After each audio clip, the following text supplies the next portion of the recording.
Hello friends, and welcome back to the Jank Tank, episode number 24. My name is Timothy Zaccagnino. I will be hosting for you today. I have on the line with me one of the power creeps themselves, Teld. I was able to pull away from Elden Ring for just long enough to record an episode. I was not able to pull Chris away from Elden Ring, though. He is currently probably getting savaged by Mesmer, which, we're going to be just rolling with Teld and myself today. But we got to address the elephant in the room. Was the Elden Ring DLC worth it? I don't know if you actually wrapped it up or not, but I did watch you get savaged by Mesmer for about an hour on end. So yeah, you missed the other several hours it took me to beat him, but yeah, this has been incredible. I mean, the bosses are brutal and they are almost experimental in some spots where it's just I don't know if this is actually working, but I've really enjoyed it. The exploration is top notch. It's some of the best exploring the levels I've seen since the first Dark Souls. Maybe it really has that sense of adventure and scope, but doesn't feel as just open nothing as the base game did sometimes. Where you just be riding for a while looking for a sign of grace. Mm-hmm. It's just jam packed top to bottom. Very vertical and compressed, and a lot of the bosses are really fun. They're exhausting and frustrating, but also when you start to figure out the pattern finally and really start to make progress on them, it does feel pretty rewarding like those games usually do. So I've really enjoyed it. I've still got a few bosses left. I'm finishing up exploring the map, and then I know I've got at least a couple of bosses in the main quest. So we'll see. I'm hoping to wrap that up, and then I've got an unreasonable number of things loaded up in my cart at the moment for the Steam Summer Sale so that they can go into my backlog of games I'll definitely get around to playing at some point. How many times do you think Chris died in the span of you talking about that? At least twice, right? Probably a couple. When we first started this, I wasn't actually thinking Elden Ring. I figured Chris was just too busy dominating Modern Horizons 3. He's the best card in the format. Yeah, the funny thing is Chris doesn't even play a lot of retail limited, so he doesn't even know. He doesn't even truly know how good he is. But at least Chris is on board with understanding that Nadu is a problem, which apparently I haven't watched the Pro Tour footage. I watched a 10-second clip of somebody it's not even storming off, but Naduing off, if you will.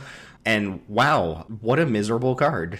What an awful terrible pee-pee poo-poo design of a Magic the Gathering card. We railed on it a little bit here already, but everything we've said about it being bad, it is worse than that. It is awful card design.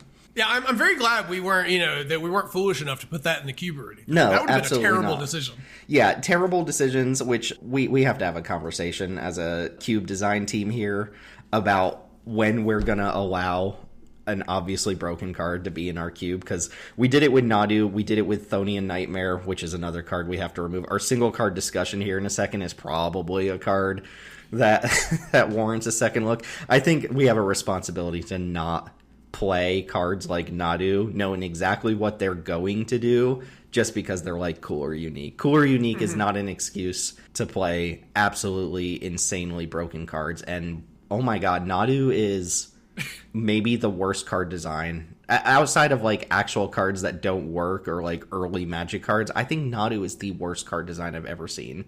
It is wild. Apparently it was the Pro Tour top 8 was 5 of the top 8 was Nadu, and that's going into the tournament with it being the most played deck and everyone knowing it was going to be the best deck. Yeah. And just still completely dominated, even relative to its incredibly high percentage of play rate. Yeah, the thing that baffles me is that when I read Nadu, it looks like it was intentionally designed to be the way it is. It doesn't feel like a mistake to me. There's some speculation that a quotation mark was put in the wrong place, and it was truly supposed to be only twice per turn rather than twice per turn per creature. But I don't know. I read that card and I think it's very intentional that it works the way it did, or I don't know what the original card looked like, but clearly people were well, what if it did this, or what if it didn't do this, and stuff like that. So I think it was designed to be the card that it is, and that blows my mind. Yeah, it was wild watching a little bit of the Pro Tour and watching them have to break out this tracker for Nadu, because that's how the card's designed. It's it's not just once per turn. I don't know. That card is just downright silly. Modern Horizons 3, just the gift that keeps on giving in regards to silly cards. Oh yeah, even the cards that we had pegged as like very powerful inclusions, we have to second guess a lot of things. Like, we'll talk about the white 1-drops in this episode. Our single card discussion is a Modern Horizons card. Thonian Nightmare proved, I think, to be just like unreasonable. So yeah, Modern Horizons 3 truly doing the Modern Horizons thing here in a play booster era where, you know, we're doing fire design on everything and stuff like that. Yeah, this is, let's just say the Horizons name is like fully intact. It did exactly what we expect from a Modern Horizons set. But that said, we should probably jump into our episode about power creep here. A topic that I'm very, very passionate about. I'm going to go ahead and link it to wherever you're listening to this. There will be a link to my draftsim.com article about power creep, where it's just a topic that I think is very interesting to talk about because it's also often talked about in a negative light, but I think there's positives to it. So that's going to be our discussion today. Just a conversational episode about power creep, how it happens, and we'll bring it full circle with how it impacts Cube and Magic in general, of course. Before we do that, make sure that you are joining in the discourse. Come talk about Nadu. Come talk about Modern Horizons 3. Come talk about Chris. Come talk about Elden Ring in our Discord server. Wherever you're listening to this, there's a link to our Discord server, the Jank Gaming Discord. Come join up. Come talk about it, and obviously come play Cube with us. And I do want to shout out Brawlbarians. Brawlbarians League number 8 is active. Our stipulations this week I thought were somewhat interesting. We have a standard brawl, and then the other real stipulation is that none of our creature types can overlap. So you basically can't play multiples of any particular creature type, which, you know, anyone who picked human as their commander really shot themselves in the foot on that one, because every other creature is a human. But I think we have 13 players, maybe 12 players in the league, which is the largest number we've had so far. But if you're interested in Brawl, you like building decks, you like having a little bit of a constraint on your deck building, then Brawlbarians might be for you, and you can just come join our Discord, shout at us, hey, I'm here for the Brawlbarians League, and we'll get you situated. It's just a fun time for deck builders who want a little bit of, you know, stipulations, a little bit of constraint on how their decks turn out, and I think it's been a fun time. So come join up, get in on that, and we'll be happy to have you there. Yeah, a lot of black and red decks this week, which makes sense, right? I think black and red are probably some of the stronger, deeper colors in Standard at the moment, and you get to play more removal spells, so you don't have to have as many creature types. I think the creature synergy decks, I think, got a little hurt by this, so I think we're seeing a lot more like spellsy sort of decks. Yeah. I myself submitted my deck to you first thing this morning. I forgot to do it yesterday, and I'm going to be playing a black-red Zoya deck, trying to attack these players with, you know, just like using cheap permanents and being aggressive. That was kind of like what I walked into, like kind of thinking black and red look super deep. So it's interesting to see that like everybody kind of landed on the same page there. I think there's like one heavy green drafter and then a bunch of decks that are and a lot of black and red pips in people's decks. Yeah, I landed on Rutstein as well, and I wasn't really trying to game the meta. I was just trying to figure out something that I thought would work pretty well as like its own tight-knit thing. And Rutstein with a lot of recursion against these spells decks might work out, it might not, but yeah, one of the stipulations said, you know, creature types in your deck can't share creature types, and one way to approach that stipulation is by just not playing creatures. So we did have people take the route of, I'm going to be the control deck and I'm going to beat up on the creature deck. So we'll see how that does. I am happy out of 12 to 13 people, we only had like 2 repeat commanders, so there was a lot of variety this week, and I'm excited to see how it turns out. And if you're one of our new people who joined up and you're listening to the podcast, you know, hello and thanks for joining. I made a big Reddit post about Brawlbarians, so we pulled in a lot of people for that, and I'm excited to see how our new members approach that. But Brawlbarians, good time. Come join up. Come play. Single card discussion. We've got a Modern Horizons 3 card to talk about here to pave the way for our discussion about power creep. Like I mentioned at the top of the episode here, when we were doing our review of Modern Horizons 3, we had a lot of cards pegged as like, this is probably very powerful, and it's starting to turn out that like they're just the most powerful cards in their slots. So I'm thinking the white 1-drops, Thonian Nightmare, things like that. Talk to me about our single card discussion here, because I think this is another one that we had pegged as like interesting and powerful, but I'm on board with it maybe being too good, which is a shame because a lot of these cards are starting to pan out that way. Yeah, the joke in the community has kind of become, what do you know which card to draft? Just take the Modern Horizons card. And the one we're going to talk about today is Flage, Titan of Fire's Fury. So that is the 1 and Boros mana, so 1 white red for 6/6 Titan. It has the Titan text of if it enters the battlefield and it wasn't escaped, you sacrifice it when it enters the battlefield. It does a lightning helix, so it deals 3, gains you 3 life, and it goes to any target. And then it has escape for red, white, white, and is it 6 cards? I don't have the card up in front of me. 5 cards. 5 cards. Okay. Yeah. So, I mean, when we first got it, I think we kind of looked at it as like cool, but like just another one of the Titans. And I think the way it's played out has been a lot better than the other Titans, like notably better in this environment than the other Titans. And I think there's a few reasons for this. The most direct one that was one that I didn't really, I guess, consider, or maybe we didn't really consider as much, is just how much better it is to be able to impact the board than it is to not. Like Kroxa and Uro both generate card advantage, but they don't stabilize you. So like they're kind of taking a turn off to cast them, whereas Flage is just casting like an overpriced removal spell. And while that's, 3 mana for a sorcery speed lightning helix isn't the best deal, it's still probably going to kill something and pad your life total. So it's playing towards the game plan of getting to that escape cost, right? You're slowing the game down, you're giving yourself more breathing room, and you're setting up a very, very powerful end game. And then something you had mentioned, Tim, is that Flage kind of has the advantage of not really using your graveyard, right? Like, or not competing for your graveyard. Being in a color pair that doesn't use its graveyard that well, i.e. doesn't compete with other graveyard-centric cards the same way like Uro or Kroxa might. Yeah, and this card's been really powerful to the point that a couple of people have mentioned they think that it's just completely unreasonable. One of our 3-0 drafters from the other week drafted a Boros deck and said Flage was like by far the best card in his deck, and his deck is very good. Yeah, really, really powerful Boros card. Shortly after this card was released, somebody on Twitter, I forget who, they're like, oh, they really just made Uro that kills creatures. And I was like, yeah, kind of. Yeah, obviously it's doing something different than Uro. Like, it's got a completely different ability. But as far as, like, the design of the card goes, it's doing the Titan thing, but killing your opponent. So the reason I wanted to peg this as a part of the discussion about power creep is it's taken an old design and it's making a new card, but the new card is like noticeably significantly better than the previous cards. So it's literally like power creep in a design. It's just making a better version of cards we've already seen. And it's not like strictly better, obviously. Like it doesn't even go in the same decks as the other Titans, but it's very good. And I think the thing that really gets me about Flage is like the inevitability of the card.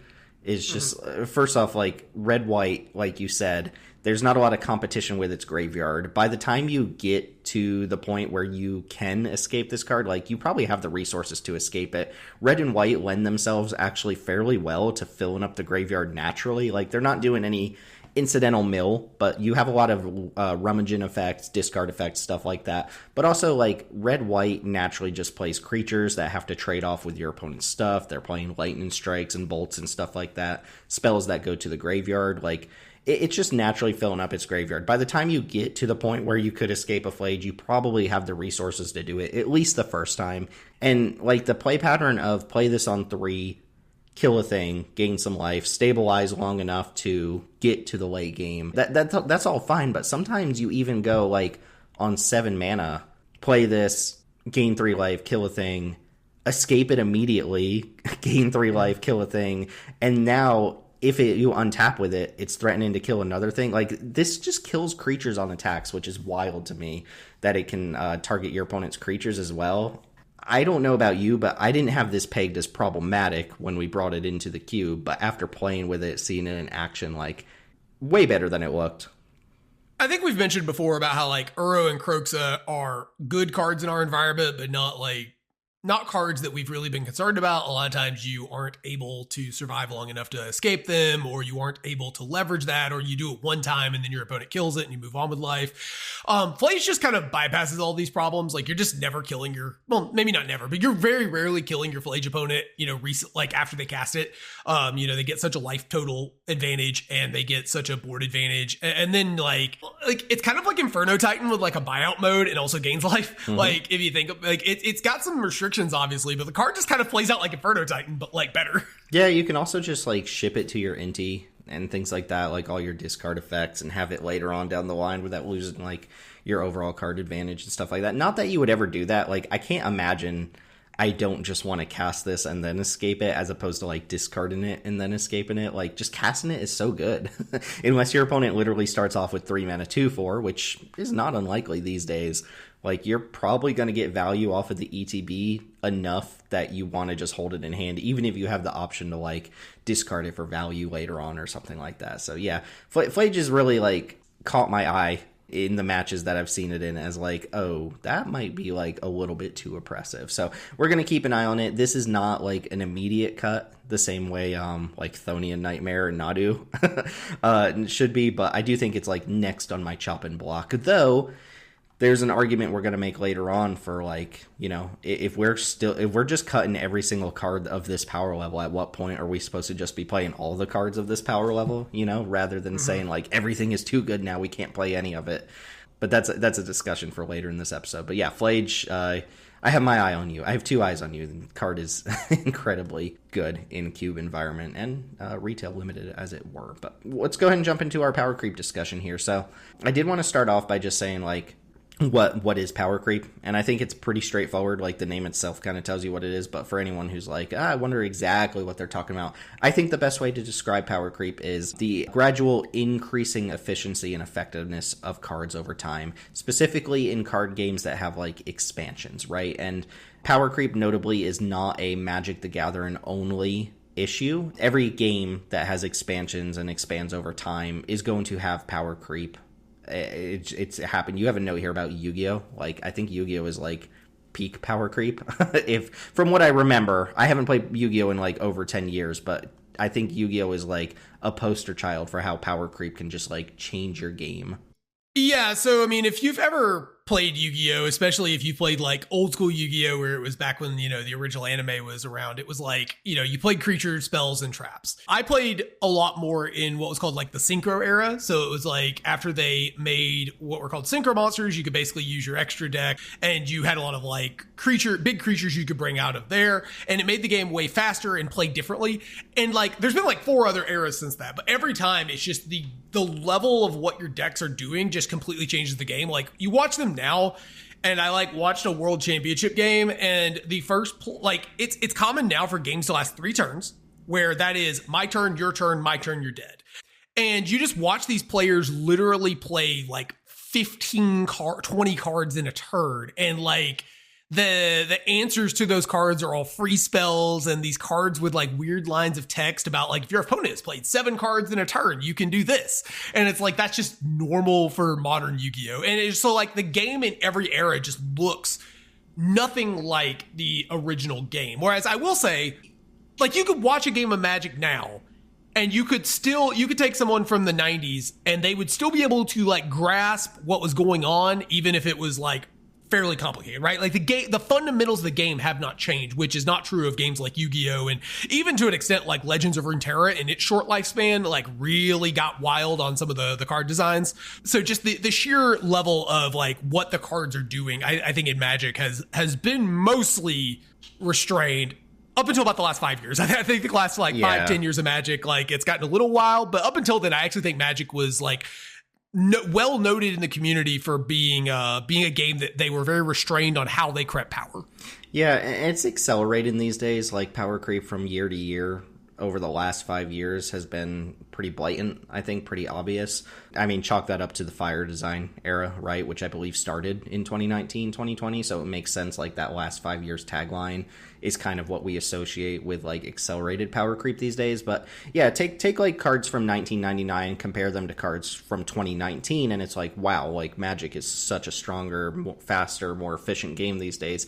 And obviously that's a 20-year gap, right? But if you take cards from like 2022 and compare them to the next year's worth of cards, like, it is gradual power creep. And that's why it's called power creep, right? Over time, things get slightly better and better and better. And I think it has a negative connotation, right? When people talk about power creep, they're usually talking about how, like, cards ruin Magic, or how Magic isn't what it used to be, or lost something. Like, I get it. Power creep has a lot of negative connotation for good reason. Like, there is a lot of negativity to power creep, but just the natural idea of power creep in a game, I think that just happens naturally no matter what game you're talking about. And it is worth noting, like, games like Magic that have been around for 30 years, they have to evolve.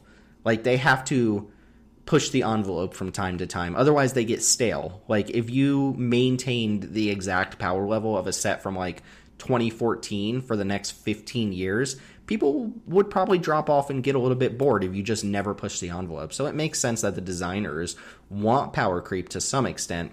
What we don't want, and where power creep gets a really bad name, is when you actually are no longer doing power creep, but you're doing what I like to call power punch you in the face, which is what the Modern Horizon sets have generally been doing. What you want is for a new set to come out and for there to be a handful of options in the constructed decks or commander decks that you play that kind of switch up the metas or make you consider new cards. What you don't want is a set like Modern Horizons 2 to come out, and now an entire format is defined by those cards. Everything that existed before those cards came out is either no longer valid or slightly less competitive than it used to be, and you're now required to invest into whatever this new thing is in order to compete. Like, if you look at a game of Modern, it is almost exclusively Modern Horizons cards plus just a tiny handful of, like, old staples from Modern that have, like, held on or complement those cards. And that is, like, power creep at its worst, is when an entire set comes out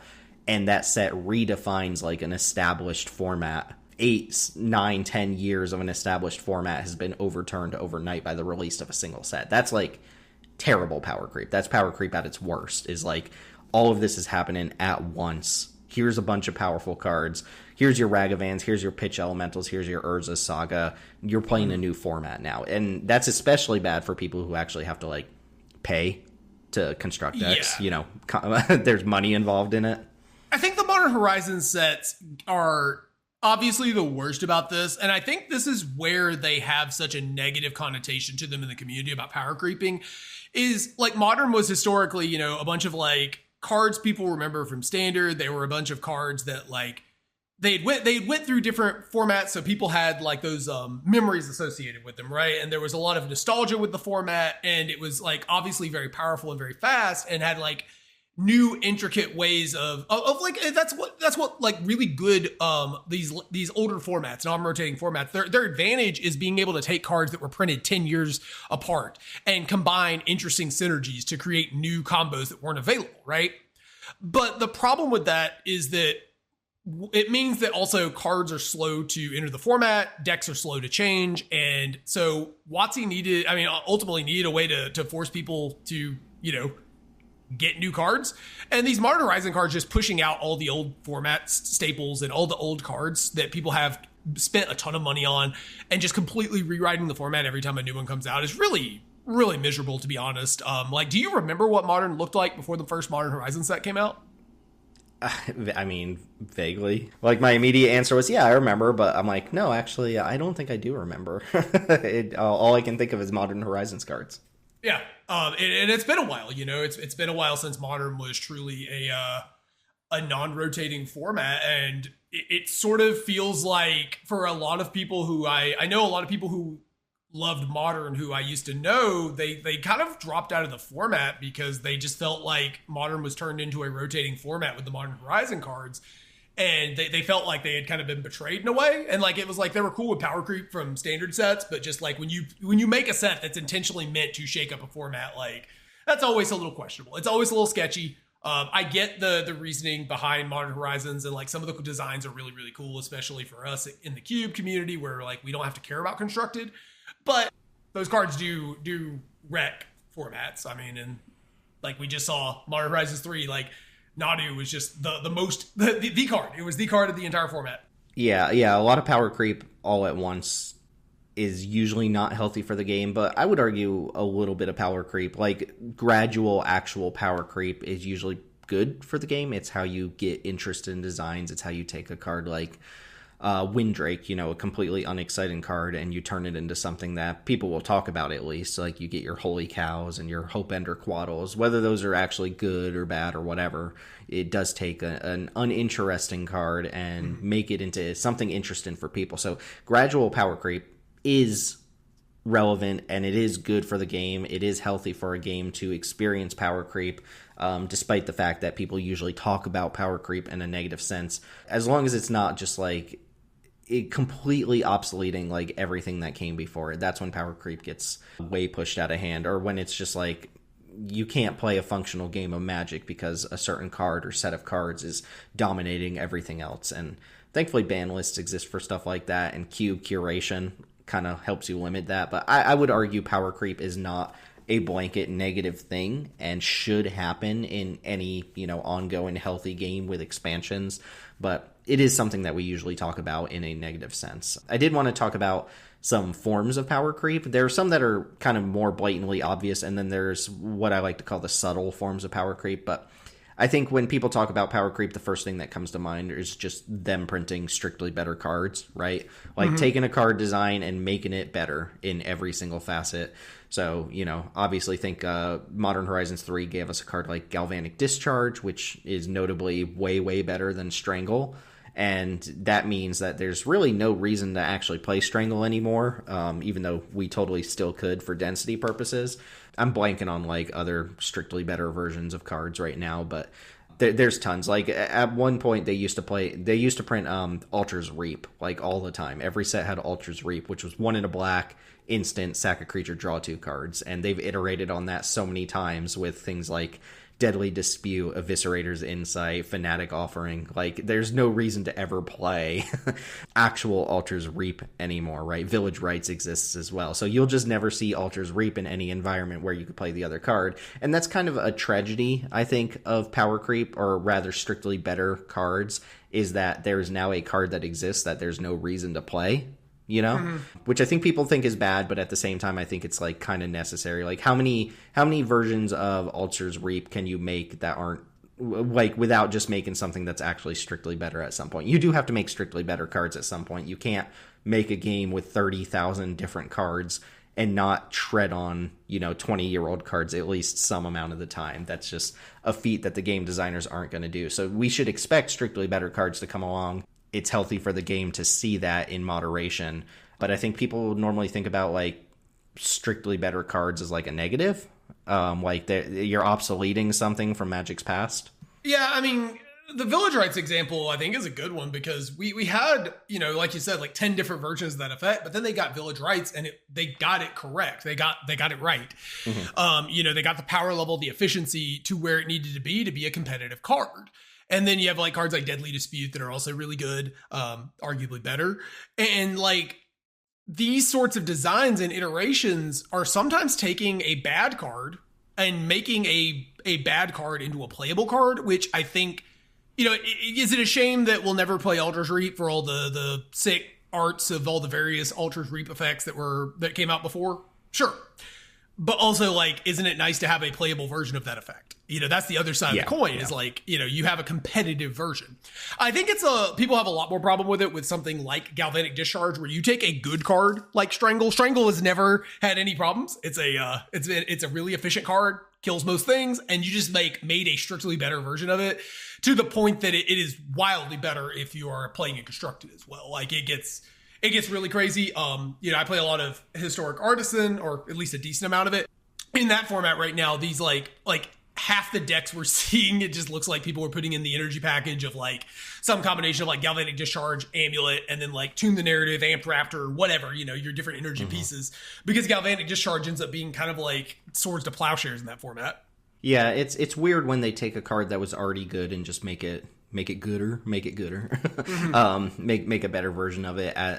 Case in point, Strangle versus Galvanic Discharge. I think I totally agree that when you take a card like Altar's Reap that you've printed 1,000 times and you make a better version of it, that's good for constructed and also like just more interesting for limited. Like Deadly Dispute is way, way more interesting and synergistic and leads to all of these different situations where Alter's Reap never would have had, a chance in those environments.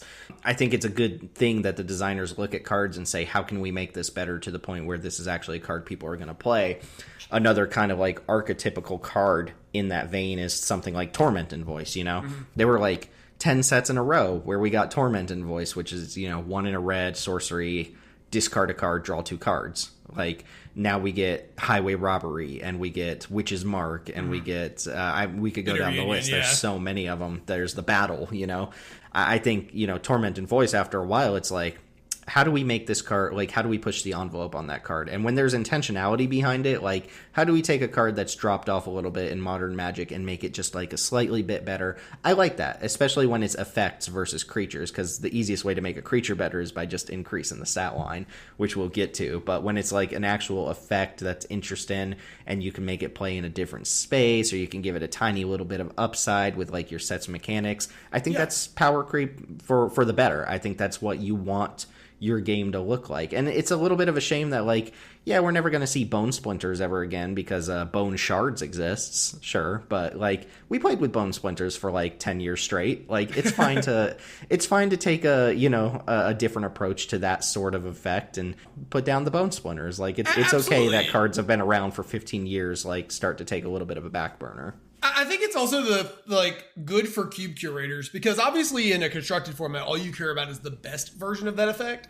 But as cube curators, especially if you're working in the space of like novelty cubes or sub power maxing, like you're not trying to play just the best mono bangers on the client you're on, or whether that be paper, arena, MTGO, whatever, you get a lot of options, right? Those 15 different Alter's Reap effects, maybe like Village Rites is too efficient for the cube you're trying to work in, right? Like maybe it just blows your removal away. So maybe you want to put in a card that costs 2 mana, and you've got like 5 different ones to look at and find the ones that have the synergies that you want. So like in a lot of ways, these extra effects are just great for cube curators because you get so many options to find the one that is the right fit for your environment. Yeah, I think, again, gradual power creep and intentional power creep is good. And especially from a cube perspective, like, you don't even have to play the strictly better versions if you don't want to. I think so many cube designers are in the mentality that they just have to play, like, the best cards no matter what. And I don't think that's actually true. I mean, like, a good example of this in our cube are the Lord of the Rings cards with the, like, Tempted by the Ring upside. There's the blue one, Glorious Gale, which is just Essence Scatter with upside. It's a strictly better Essence Scatter. And there's also a Golem's Bite, which is a Disfigure with additional upside from the graveyard. I think you can pay like mana from the graveyard and exile it to like have one of your creatures tempted by the ring or whatever. We played those for a little bit and we decided we didn't really like the way the played by the ring stuff was just kind of like thrown into our cube. So we just reverted back to the Essence Scatter and Disfigure, these traditional cards that people knew off the fly, didn't have to read any extra text. And yeah, those are strictly worse than these Lord of the Rings cards, but perfectly fine playing them. Like, we get 99, 98, 99% of the power of those cards still without having to absolutely power max everything, and we're just like slightly happier because of it as cube designers. So yeah, I mean, there's some adult Gold Dragon like vibes there, right? Of like, it's just nice to read counter target creature spell instead of that plus 15 other lines of text. Yeah, no, like Chris especially is not a fan of like trinket text on cards. If you think Volcanic Spite, right? Like, we had the Ikoria card that was like 1 in a red, deal 3 to a creature. You can put a card from your hand on the bottom of your library to draw a card. Fiery something, I don't remember. Insight, I don't know. But then we got a strictly better Prophecy. That's the one. Fire Prophecy. We got Volcanic Spite in March of the Machine, which is the same exact card, except it can also hit battles. And we play like 1 or 2 battles in our cube. But when we wanted that effect, we actually just liked the Fire Prophecy more because the battle thing didn't matter that much. And we liked the effect that we thought had better art. We liked the effect that people were already used to for a couple years. So I would argue, like, yeah, power creep happens. You're going to get strictly better versions of cards. Like, unless you have design goals for your cube that you have to play the best card, or you're trying to power max or something like that, there's no rule out there saying you have to play the best version of every card out there. In fact, if you do that, I assume you're going to have some power outliers. You have to have a little more intentionality behind your design than just, I'm going to play the best version of every single card I can. Otherwise, we would be playing Mana Drain, over counterspell in our mainline cube, which is just not not appropriate for our power level. So I think you have a little bit of flexibility in the cube environment specifically to engage with power creep at a level you want, which is like only somewhat true because we're going to talk a little bit about how power creep really affects cube. And the kind of through line there is that cards as a whole have gotten so much better that it's hard to ignore power creep. It's hard to say, like, I'm just not going to play the best cards from every set because everything is like a step above where it used to be, but we'll get into that later. Other forms of power creep, keywords. It feels like they're throwing around keywords. Like, it used to be that the simple design of a card was you had a baseline, like 3 mana for a 3/3, and if you wanted to throw a keyword on that, that was worth like an extra mana, right? So you would see a 3/3 with trample for 4 mana instead of 3 mana, because trample is worth a mana, or, you know, a flyer. Like, typical example, a bear is a 2 mana 2/2, but a flying bear / Windrake is a 3 mana 2/2. Feels like you get keywords kind of for free these days. Like, they just slap vigilance on everything. You're not paying extra for things like flash and flying and stuff like that. There's so many 2 mana 2/1 flyers, which used to be, you know, an occasional thing, and now it's just a norm. I guess Dust Animus, you actually just get 2 mana 2/3 flyers these days. So keywords are not charging extra these days, whereas they used to. So like you're getting more efficiency out of your creatures, especially. Yeah, especially with, I mean, Vigilance, I think, is one that if you're newer to Magic, I think Vigilance is one of the keywords that's easy to write off as not very powerful. I think a lot of newer players don't value that effect very highly. But I actually, the more I play Magic, am becoming convinced Vigilance is secretly one of the best mechanics in Magic. And they just like slap it on half the cards that are printed these days. Vigilance is great. Vigilance scales to power, right? Like, a 2 mana 2/2 with Vigilance and no other text, who cares? Like, whatever. But you take what's that murders that Karlov Manor Angel, the investigator, the Wojciech investigator, the 2/4 flying Vigilance with like other forms of upside. you throw Vigilance on a creature that has a defensive body and an evasive body, and suddenly like you're the one pressuring your opponent while still playing defense and holding things off. Quest and Beast, traditional, you know, Sentinel of the Vigilance on Nameless like City was like the big one, right? Like this card just like kills you while also keeping your red opponent from ever attacking you, and it's like, okay, that's really silly.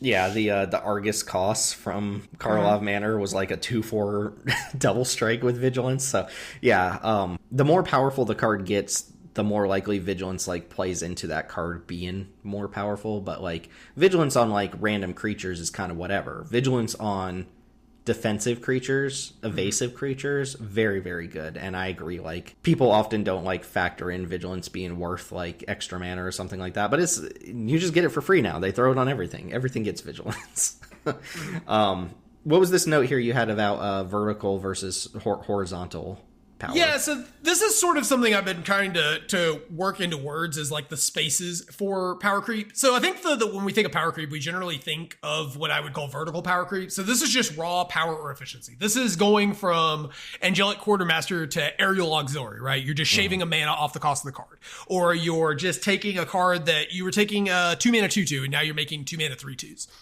But I think the other kind of power creep is more what Magic used to do a lot more of, and still does sort of with all these variations of effects, is kind of horizontally increasing the power. So like it is still getting more powerful, so maybe horizontal isn't perfectly accurate, but it's more about the scope of the effect. It's cards doing more things. It's cards having different mechanics. It's the idea of like Witch's Mark versus Highway Robbery versus Bitter Reunion, right? Versus the Battle. All these cards are like sorcery speed, discard a card, draw 2, do something. And so like all of them are vertically more powerful than Tormenting Voice, right? But it's not entirely clear if like one of them is better than the other. They just do different things that enable that in different environments are going to be very, very powerful, right? If that's making sense. It's like opening up more options and for different synergies and mechanical effects. Yeah, I mean, that's actually a great segue into the next point I had here, which was like more subtle forms of power creep. When you just like ask somebody for an example of power creep, they're probably going to tell you like an overstated creature, you know, or a removal spell that's like whatever the best Doomblade out there is over the last 5 years. But there, like you're saying, the horizontal power creep is like just taking a bunch of different effects and tweaking them ever so slightly that they're just like a tiny bit better. And no one version of that is going to like radically change the game. But when you do it across like 100 cards per set, 50 cards per set, it starts to add up to the point where it's like, yeah, this set is more powerful than the last set, and that one's more powerful than the set before it, and stuff like that. So I think one really subtle example is when your land searchers can search up non-basic lands versus basic lands, and we're seeing that a lot more today. Like, I mean, just like very bare bones examples of this. Dance of the Tumbleweeds from Outlaws of Thunder Junction would not have batted an eyelash if that could only fetch up a basic, but they made it flexible. It can fetch up a non-basic. Archdruid's Charm, I think is what it's called, the triple green charm, that can fetch up a non-basic. Urza's Cave from Modern Horizons 3, that can fetch up a non-basic. Like, they're easing the restriction of having to search for just basics ever so slightly on these cards, which may not seem like a big deal, but add that into 1,000 other tiny tweaks that make cards slightly better, and suddenly Magic as a whole gets better. You know, bites instead of fights. When was the last time we saw an actual prey upon in a limited set? They're not really fights anymore unless they're tied to a really good effect. Instead, we get things like hard-hitting question and horrific assault and stuff like that. Yeah, your fights now tend to be more like they come with like a pretty substantial stat boost. So for example, like Bridgeworks Battle is a fight, but it gives your creature +2/+2, so it's probably winning the fight. And then it also increasing that MDFC, scope of effect. It's an MDFC, so like when you don't need a fight, you get a land. Modality was another point I had here, where we see way more things like MDFCs. We see way more things like the Lord of the Rings land cyclers. We see things like adventures, where there's more modality on a wider swath of cards, which just makes them more powerful. It means that there's more options in games and stuff like that, as opposed to, here's a creature that does this thing. It's like, oh no, here's a card that can fit into a bunch of different roles depending on the context of a game. And the more of those you have floating around a set, or in particular, the more of those floating around a cube, I think the power level of your cube does go up with that. Another example, Surveil. Surveil is an evergreen mechanic now, or maybe it's a deciduous mechanic, I'm not actually sure.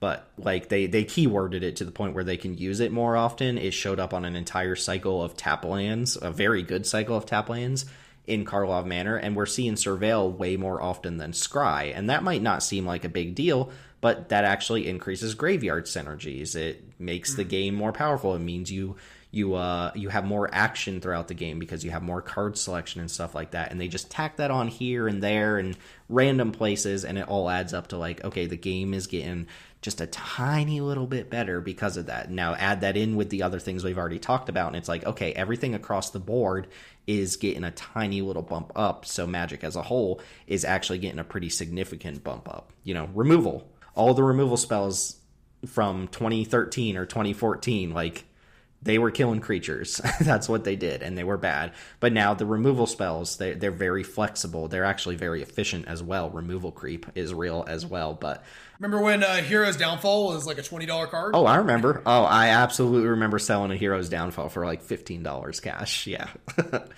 A complaint I have here in this category of cards is Ward. Ward was kind of introduced in Strixhaven as like the alternative to Hexproof, the alternative to Shroud, whatever, which is weird because they still use Hexproof from time to time. But Ward, I feel like, gets used as a crutch in card design these days. And Ward is necessary on certain cards to make them viable at all. Like if you think of the card Tolarian Terror from Dominaria United, that's the 7-mana 5/5, gets cheaper for each spell in your graveyard. It has Ward 2. That card would be completely unplayable without Ward 2, but is actually like very, very good with Ward 2. So Ward like can help a card's constructed viability, even cube viability. But I feel like they just use Ward so much these days on anything that needs time to work. They're like, slap Ward on it so it's guaranteed to work. Like I kind of dislike that as a card design philosophy. It just makes interaction way worse. It makes less interaction happen. It's especially scary on cards like, you know, Gissa the Hellraiser, where it's like, if your opponent untaps with this card, they're very likely to just win the game. And then they just slap like, if I remember right, doesn't Gissa have multiple layers of Ward? It's like discard a card, lose 2 life or something like that. It's something along those lines, yeah. Yeah. So I mean, we're seeing a lot more Ward, and like I think Ward is a cool space. I'm glad it exists as a mechanic, but it does feel like just every other card gets it now. Yeah, I think Ward pay mana is like my least favorite type of Ward. I don't mind when it's like Sedgemoor Witch, where it's like Ward pay 3 life, right? Because now there's a downside to targeting my thing, but when you put like a Ward 3 on a creature, that might as well be hexproof. Like, it's not literal hexproof, but it feels like hexproof. You know, Voha, the Conclave Wolf guy, got a lot of flack recently in Commander for having Ward 3, because Ward 3 in like a hyper-efficient environment is very close to like either hexproof or just like Time Walk, right? Because your opponent's going to have to use an entire turn to target your creature. That's the Kappa Cannoneer problem, right? In Vintage Cube, people were talking about Kappa Cannoneer basically has hexproof because it's like Ward 4 or something like that. We saw the same thing in OTJ.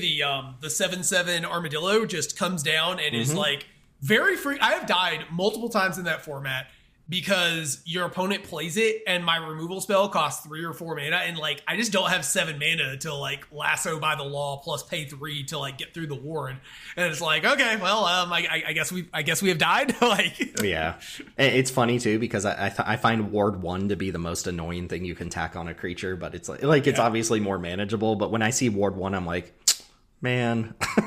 I hope you're ready, Tim, for Ward on the stack, because you know it's coming. Oh yeah, like you can't counter this unless you pay 2. I'm surprised they don't do stuff like that. My favorite is I think it's called Octavia. It's an octopus, has like Ward 8, I believe. It's just like, okay, like sure, I get just put hexproof. Just put hexproof. I get the meme, yeah. Like okay, some other subtle forms of power creep. I'm not sure how much more we're going to talk about the 1-drops here, but when you make 1-drops really good, you make the game of Magic the Gathering so much faster. Like, you compress what is possible in the game of Magic. When your opponent's starting off the game with a Ragavan or with I guess even like a Necrogoyf is a pretty tame example, or Nethergoyf rather, like a 1-mana creature that can beat down as like a 4/5 or something like that. You're compressing the game down to like things are starting on turn 1, and you need to be able to counteract what your opponent's doing from the very first turn of the game. Whereas, you know, fast forward, or what's the opposite of fast forward? Rewind like 10 years ago. And yeah, you had constructed formats where people were playing like Wild Nicodles and Goblin Guides and stuff like that. But in Limited especially, even in a lot of cube environments, a lot of games didn't start on turn 1. A lot of games would start like on turn 2, typically. I think the default these days is like, no matter what environment you're in, you're probably starting on turn 1, which does increase the like artificial power level of Magic as a whole, in that like you now have to take all of the interaction that you were starting with on turn 2 and just speed it up by a turn. Well, yeah, I mean, and we've seen this in Limited too, right? So like people have complained about the general speed of Limited of the last year, and then the last couple of sets hasn't been quite so bad. And what we saw, right, was you had sets like 1 and like LCI that were coming out that were kind of dumpster fires because 1-drops were just the best cards in the format, right? These really, really efficiently pushed 1-drops sped up the tempo of the game. And then we got into like OTJ, and people wondered why aggro was much worse in that. And part of the reason is that the 1-drops weren't very good, and the 2-drops were kind of questionable as well, right? So like your games were just not starting on turn 1 or turn 2 even as often. You were oftentimes starting the game kind of on turn 2, turn 3, somewhere in there, and it makes for a slower environment.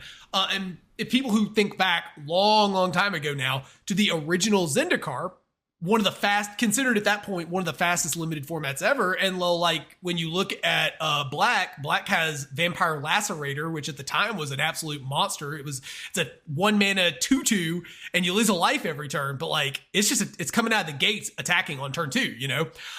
So just a very, very fast format for the time.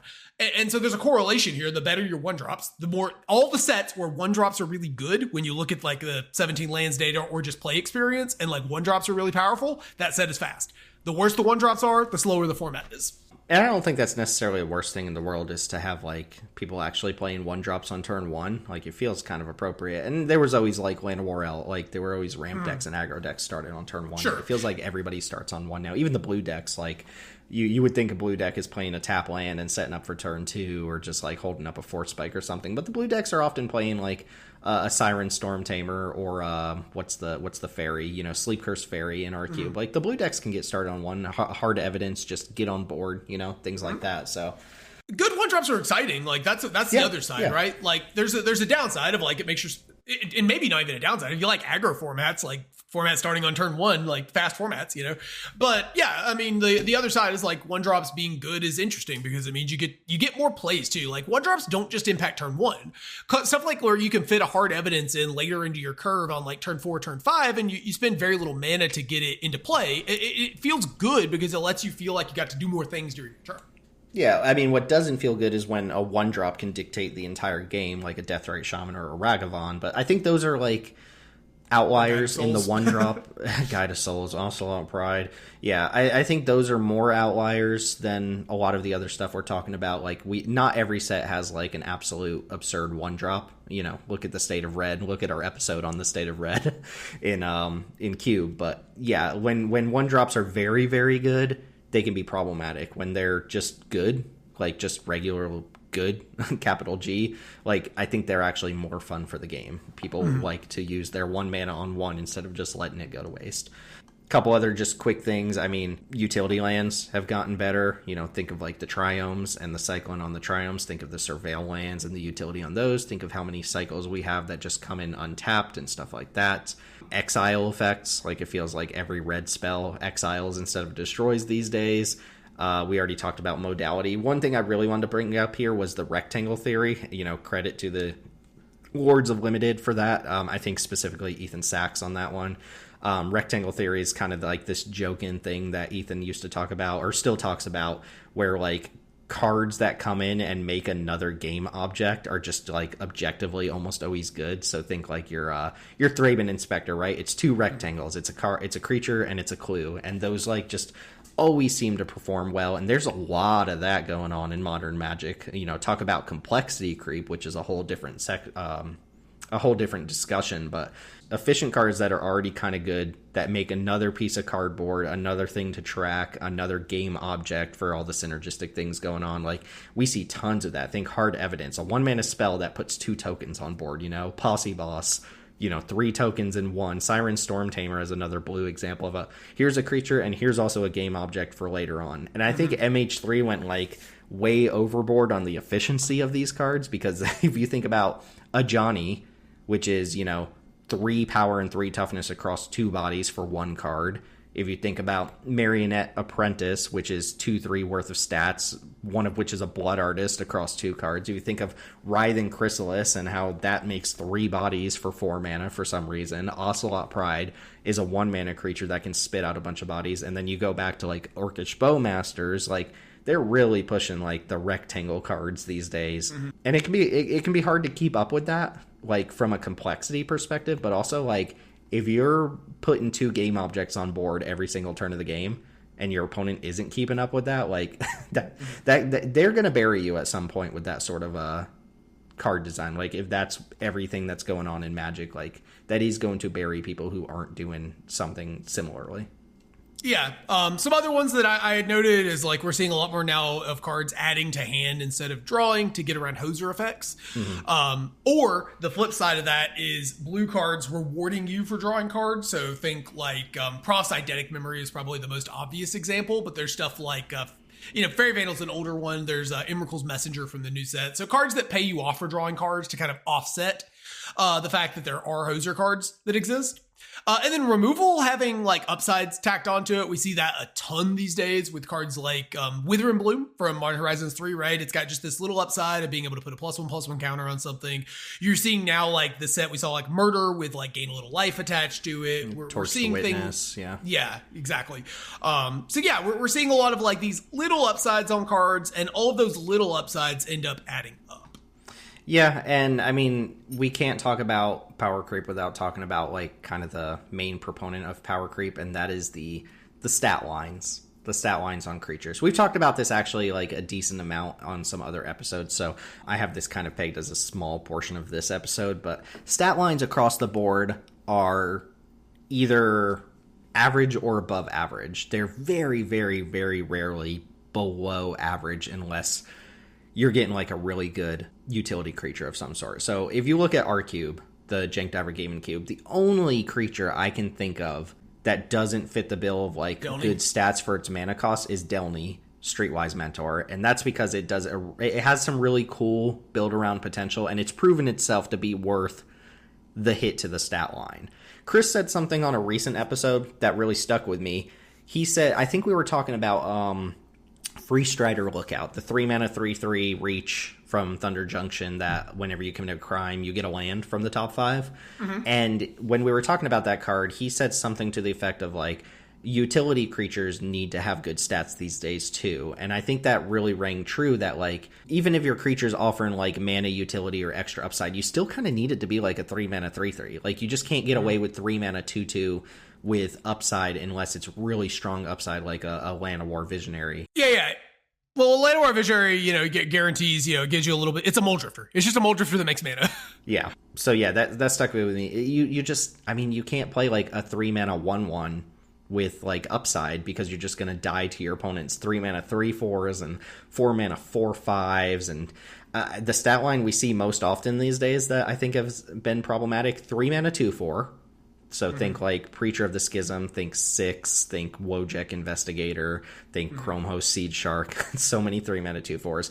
And then I think the one that's popping out for me the most these days is like Game Warpin' is the 2-mana 2/3s. We see them a lot in white. We saw the 10th District Hero. We saw Kellen from Lost Caverns of Ixalan. We saw Dust Animus, which is an insane 2-mana 2/3.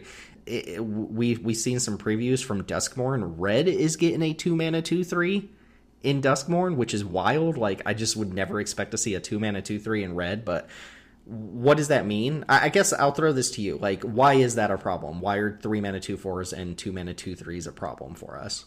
Well, so if you look at our red section, every single card that we play in the 1 to 2 mana slot, the aggro slots, do not have more than 2 power natively. We had started to talk about Savannah Lions not really holding up, and it's just like when your opponent can play a 2/3 on turn 2, of course your 2/1 doesn't hold up, right? Yeah. Of course your card that's trying to deal damage isn't going to work. And, the red section, like all of these cards like Cunning Coyote, Amped Raptor, Dragonkin Berserker, Fugitive Codebreaker, Generous Plunderer, all these cards like by themselves just don't get past a 2/3 unless they have like, Generous Plunderer has Menace, for example, so that helps. But you need these evasion, but like they just come down and brick the game and they start attacking you. They're great blockers, they're okay attackers, and they just warp the early game. And even like when you get to 3 mana, there's cards that are older cards that don't really attack into them. Stuff like Legion Warboss, for example, can't attack into a 2 mana card. I mean, just to kind of spell out, like to really spell it out, because I think we've been on board with like Savannah Lions is not a good stat line these days. 1 mana 2/1 is not a good stat line. I think Chris is coming around to that as well. But just to kind of like give you the actual play pattern of why, assume like majority of your 2 mana plays in a cube are like 2 mana 2/3s or 2 mana 1/3s or what have you, with upside obviously. You play Savannah Lions on turn 1. Traditionally, what that meant was my 1 mana 2/1 creature is going to deal like 6 damage to you, or you're going to trade it off with a creature of your own, like your bear on turn 2 or something like that. So my creature will be worth like 2 to 4 damage and also trade off for your card. But now what it seems happens every single time, or at least a lot of the time, is I play my Savannah Lions on turn 1. You play your land, you say go. I hit you for 2. And then on turn 2, you play a 2 mana 2/3, and my Savannah Lions can't attack anymore. So my Savannah Lions was effectively worth a shock. And obviously, like, if I can remove your creature, I get to keep attacking. If I can go, like, triple Savannah Lions on turn 2, like, that's fine too. But the standard play pattern seems to be my Savannah Lions is worth a single attack, and if it has no additional utility, it just gets bricked. And that's if I'm on the play. If I'm on the draw and I have Savannah Lions and you just play 2 mana 2/3, like now I'm priced into either just not attacking you and my Savannah Lions did literally jack squat, or I have to like invest an early turn on removing your 2-mana 2/3, and you're just going to follow up with a 3-mana 2/4 or 3/4 as your turn 3 play. So like these Savannah lines just don't get there unless they have added utility on them, or you have a really hyper focused deck, which is why we've started reverting to kind of like utility 1-drops like Thraben Inspectors and our Ocelot Prides and our Guide of Souls, though Guide of Souls actually hits for way more than 2, so that's not a fair example. But yeah, the Savannah lines isn't like obsolete, but man, that stat line has aged so poorly in an age where they're just pushing up the numbers on the stat lines of creatures, starting on turn 2 and turn 3. Additionally, like we were talking about, the Lord of Limited rectangle theory, like a lot of these cards also make like 1/1s just randomly now. And, when your opponent makes a 1/1 token on their 2-drop, like, I mean, Ajani's obviously an extreme example, but, even if you take something like Resolute Reinforcements, right? You make 2 1/1s, like, well, that trades for 2 Savannah Lions for 2 mana. Like, that's so backbreaking if you're trying to attack into your opponent and they just got ways to make little tokens.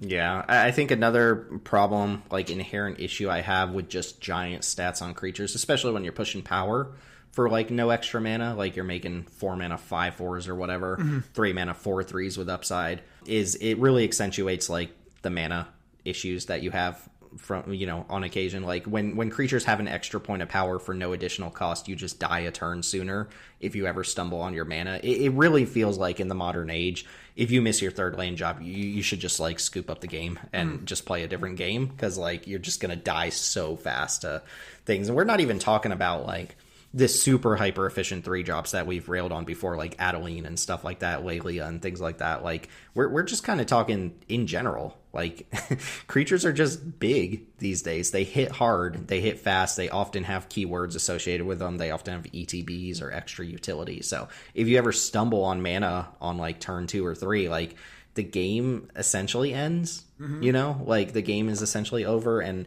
I don't like that. Like obviously I wouldn't remove mana problems from the game. I wouldn't remove mana screw and mana flood from the game, but I don't like when power creep really accentuates those issues further than they already are issues. This is kind of an aside, but do you think, given the amount of incidental value we're getting, the amount of hand sculpting we're getting, and the amount of mana sinks we're getting, that we're heading towards a world where it's no longer 17 lands, that it's like the default should be 18 because missing your 3rd land drop is like an instant scoop?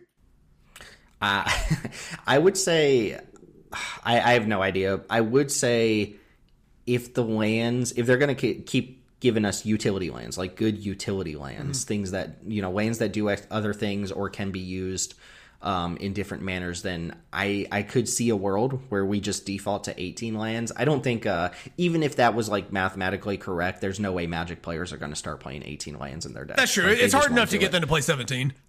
Magic player, like 80% of Magic players, all they want to do in life is play 15 lands in their, deck with like multiple 5-drops. So yeah. The bottom line here is that creatures are just bigger. Like creatures are bigger, and that warps a lot of things around it. We talked in our Red episode about how like Lightning Strike doesn't really play out that well these days, for that exact reason. Yeah, I mean, the only thing I'd say on Statlines is like it obviously impacts damage-based removal a lot more, and then the other thing is, especially in like our kind of environment, you're seeing a lot of like what I would almost call like stat line compression. So, I mean, if you look, most of our cards are just between 2, like 2/2 and 4/4 is like the overwhelming bulk of our stat lines, right?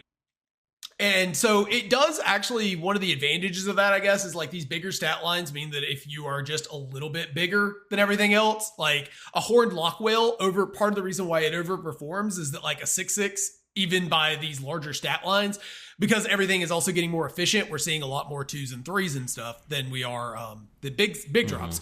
Something like a Lockwhale or a Grave Titan that's just like real big gets even bigger comparatively, right? These cards are just gigantic board break, or like cards that really stabilize the board in a lot of cases.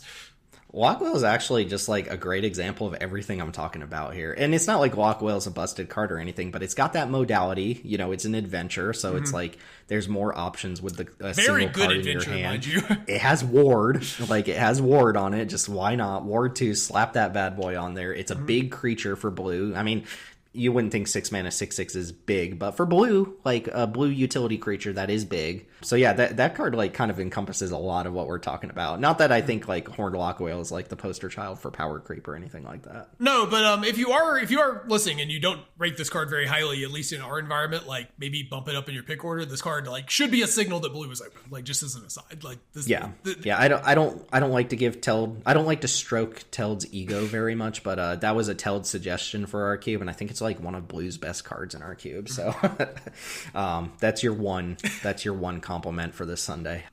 I wanted to have a little bit of a conversation here about something, and I'm curious what your take on this is, but I wrote about this a little bit in the article I have linked here for Draft Sim. But power creep has to be intentional to some extent, right? Like the game designers aren't stupid. I give the game designers a ton of credit. Now I'm going to knock them for things like Writhen, Chrysalis, and Nadu when it comes up, but those are 2 cards in a sea of like thousands and thousands and thousands of cards, and they do come up with some excellent designs. So obviously, like, the designers are smart people. They know what they're doing to most extent, but they also have to be aware that like power creep is a thing. Like, it's not like they're all just designing cards like, what's power creep? Like, what is that? So to some extent, they do it intentionally, right? Right. If the designers know about power creep and there's negative connotation to power creep, like, why does it continue to happen, I guess is my question. Like, and I'm playing devil's advocate here. I'm just asking the question, like, for somebody who's like, well, why don't they just stop power creep? Why don't they stop power creep in cards? Like, what would the answer to that be? Why do they continue to intentionally allow power creep to happen in their game, Right. So, I mean, this is a bit of an extreme example, but like, wouldn't it really suck to still be jamming grizzly bears and hill giants? Like, that just would not be interesting. And if like vanilla actual grizzly bear and hill giant, yeah, I agree. Like, that's like Windrake. I don't want to play Windrake anymore. Like, right. I've had a taste of not Windrake. So, and like we see this a lot. People are like, "Oh, Magic cards are too complex. I really wish they would bring back vanilla creatures." And then they put a flashback set with vanilla creatures in them, and people, it's just like, "Oh my god, this sucks. Why do I have to play a vanilla creature?" Like, vanilla is never coming back, and nor should it. Cards are more interesting when they aren't vanilla, even if it's relatively simple text on them, like gain 2 life or something. But like, there's the other element of like, obviously this is a business. They have to sell packs. If these cards weren't expanding the scope of what they are doing, and part of that is going to result in more powerful cards, incidentally or intentionally. If they were not expanding the scope of what they were doing, people would not buy the packs.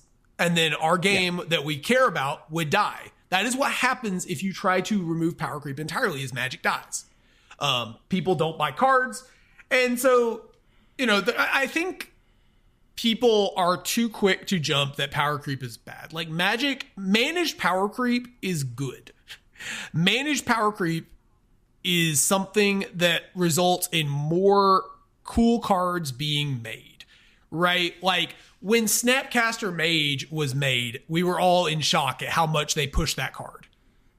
And it's awesome. Like, can you imagine a world where we didn't get Snapcaster Mage? Like, I don't want to play in a world where Magic cards are stagnant and not trying to do new cool things. I like when we get limited formats like OTJ, where I get to like legitimately combo on my opponent, right? Like, the new designs lead to more interesting gameplay patterns. Are there downsides to it? Absolutely. Do they sometimes make mistakes? Absolutely. But nobody's going to sit here and say that like limited Magic, for example, now is not better, generally speaking, than it was 5 or 10 years ago, right? Like, nobody's going to die on that hill.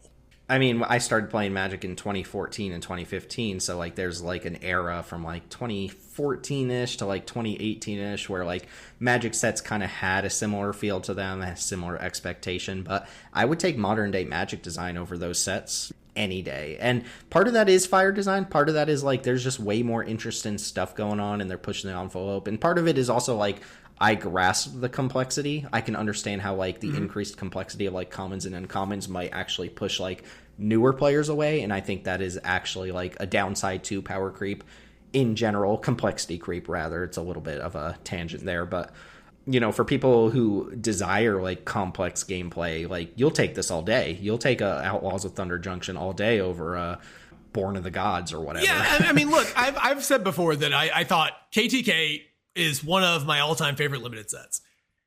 But can we I'll be honest for a second that when it came back and we had an opportunity to draft it, it just didn't hit like it did a bunch ago. For most of us, for Tim, you had like 14 trophies. You're the exception.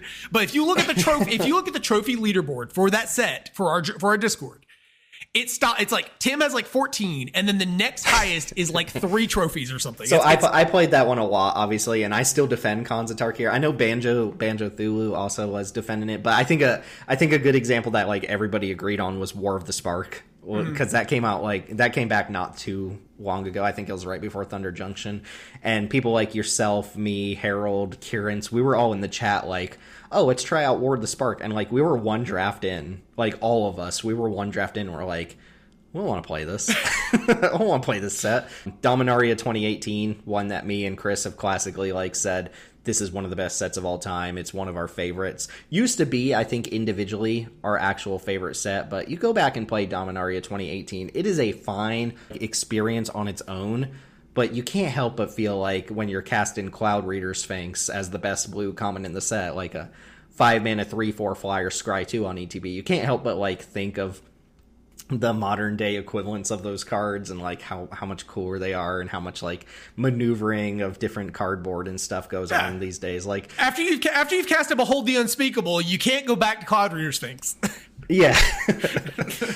So like, I mean, I think again, to credit Limited Resources, or I'm sorry, Lords of Limited, I think it's Ethan as well has said like, can we just not do flashback sets ever again? Because it like kind of taints people's opinions of those sets when you go back 10 years and you play a set and it's like, I used to love this set, but now it just feels so dorky by comparison, which means that they're doing something right in modern card design. If you look back at a set you love and you're like, I really prefer the things that are going on today, even if they are just like more powerful across the board.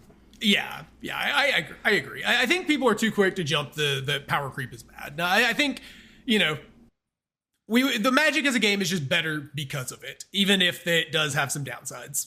And sometimes I get on my old man hill and I complain about it too. Well, I will say, like, as a counterpoint to that, when they intentionally push a card for the purposes of the wow factor, you know, quote unquote wow factor, I think that is where I think they push the line a little bit too much. So you think about these cards. I'm going to throw out some examples here. Anzrag the Quake Mole. That's the 8/4. 4-mana 8/4 with like double upside.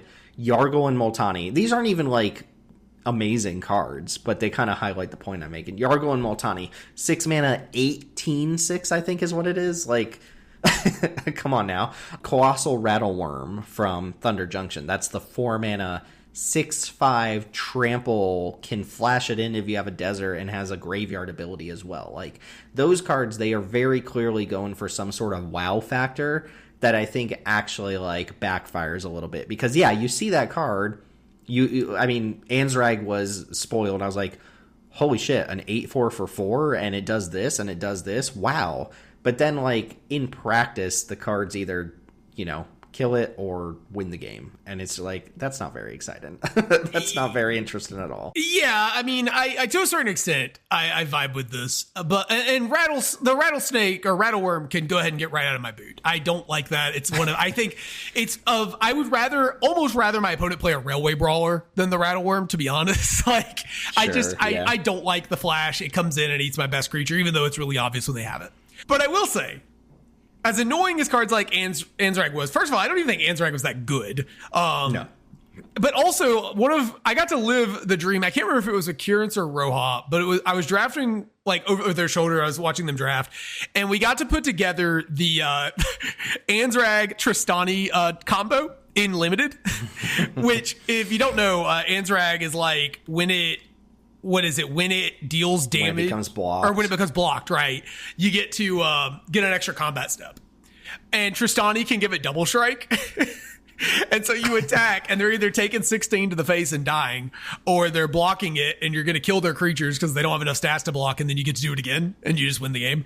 And that was sick. And like Yargle Multani, like I never got to do this, but you know, there was also the dream of like giving it, you know, with like Vildaran Thrillseeker and flinging it at your opponent for 20, or like making it unblockable or whatever, you know.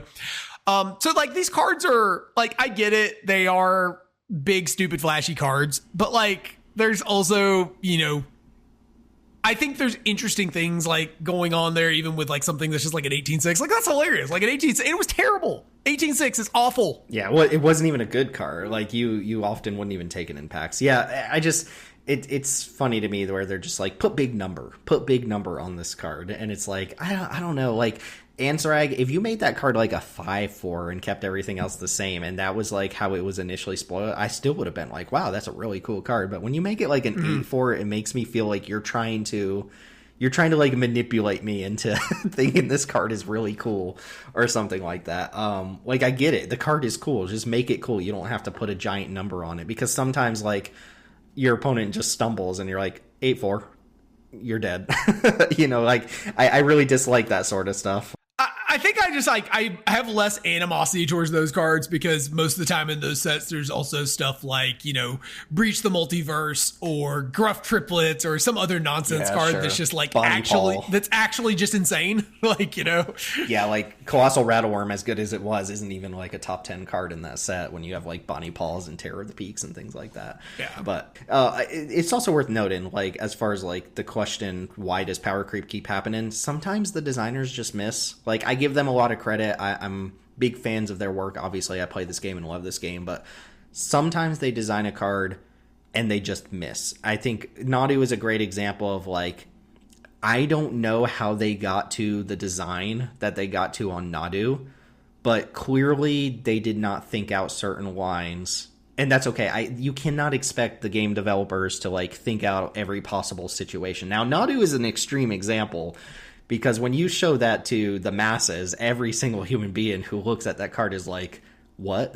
You know? Yeah. Orcish Bowmasters is the last example or the most recent example I can think of that was also like this, where it's like, did you read like, as soon as you read the card and you process it, you're like, no way. Like, did you miss something? Like, what happened that this card, did you not play test it? Like, did you not realize, like, putting this punctuation point here made it work this way? Like, I feel like they do miss sometimes, and that's what ban lists are for. But I do wish they would like fess up and be like, yeah, we just screwed up.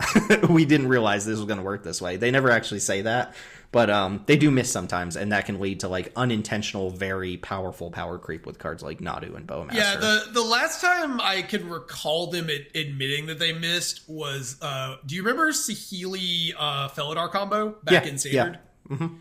That's the last time I mean, I don't check every single banned report, you know, but that's the last time I can remember them saying, hey, we actually just did not realize, like, we did not put 2 and 2 together on this, and are bad. Well, I think they mentioned it with Oko as well, when Oko was just like ruining Magic together. Oh, right, though. We didn't think people would use Oko's +1 on their opponent's cards. Now that is unforgivable. I'm sorry, but the first thing that I said the first thing that me and most of the people who I knew said when we saw that card was, wait, you could just like turn your opponent's cards into Elk, right? It is easy to, from like the player perspective, to read a card and be like, oh, look at this. But you have to keep in mind, for the listener, like, you always have to keep in mind when you're like, before you get on Twitter and you at them like, how did you do this? Remember, these people are working under like really quick constraints. They probably have to turn over like a set of cards every 3 months or something like that. So like the rate at which you're opening new sets is the rate at which they're designing every single card in a new set. So like things are going to slip through. Like power creep is going to happen, but in the case of like Nadu, hopefully Bowmasters,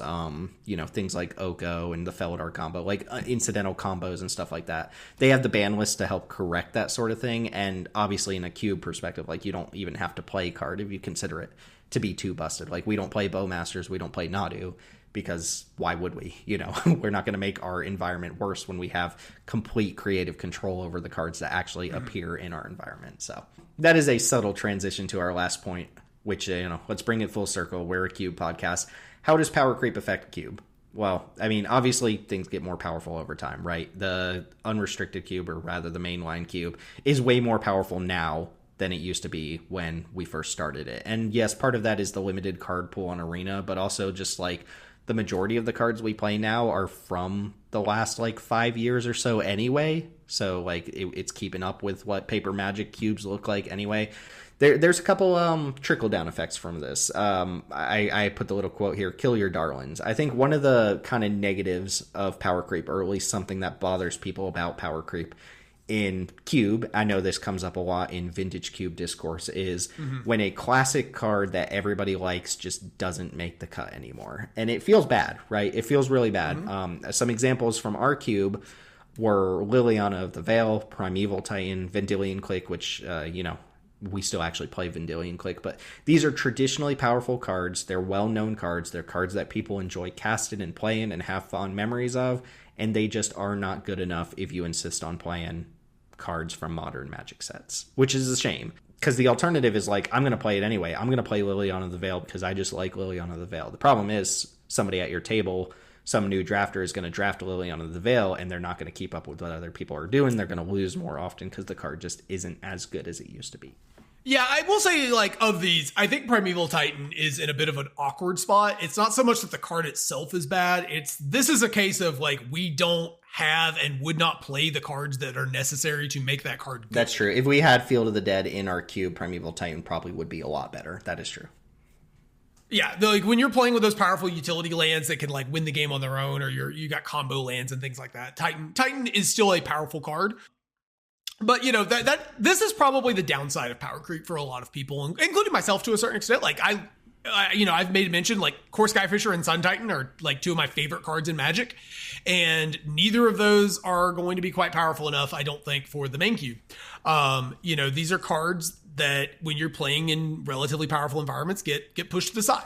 This isn't even like just cube related either too. I think from a commander perspective, one of my favorite cards of all time is Solemn Simulacrum.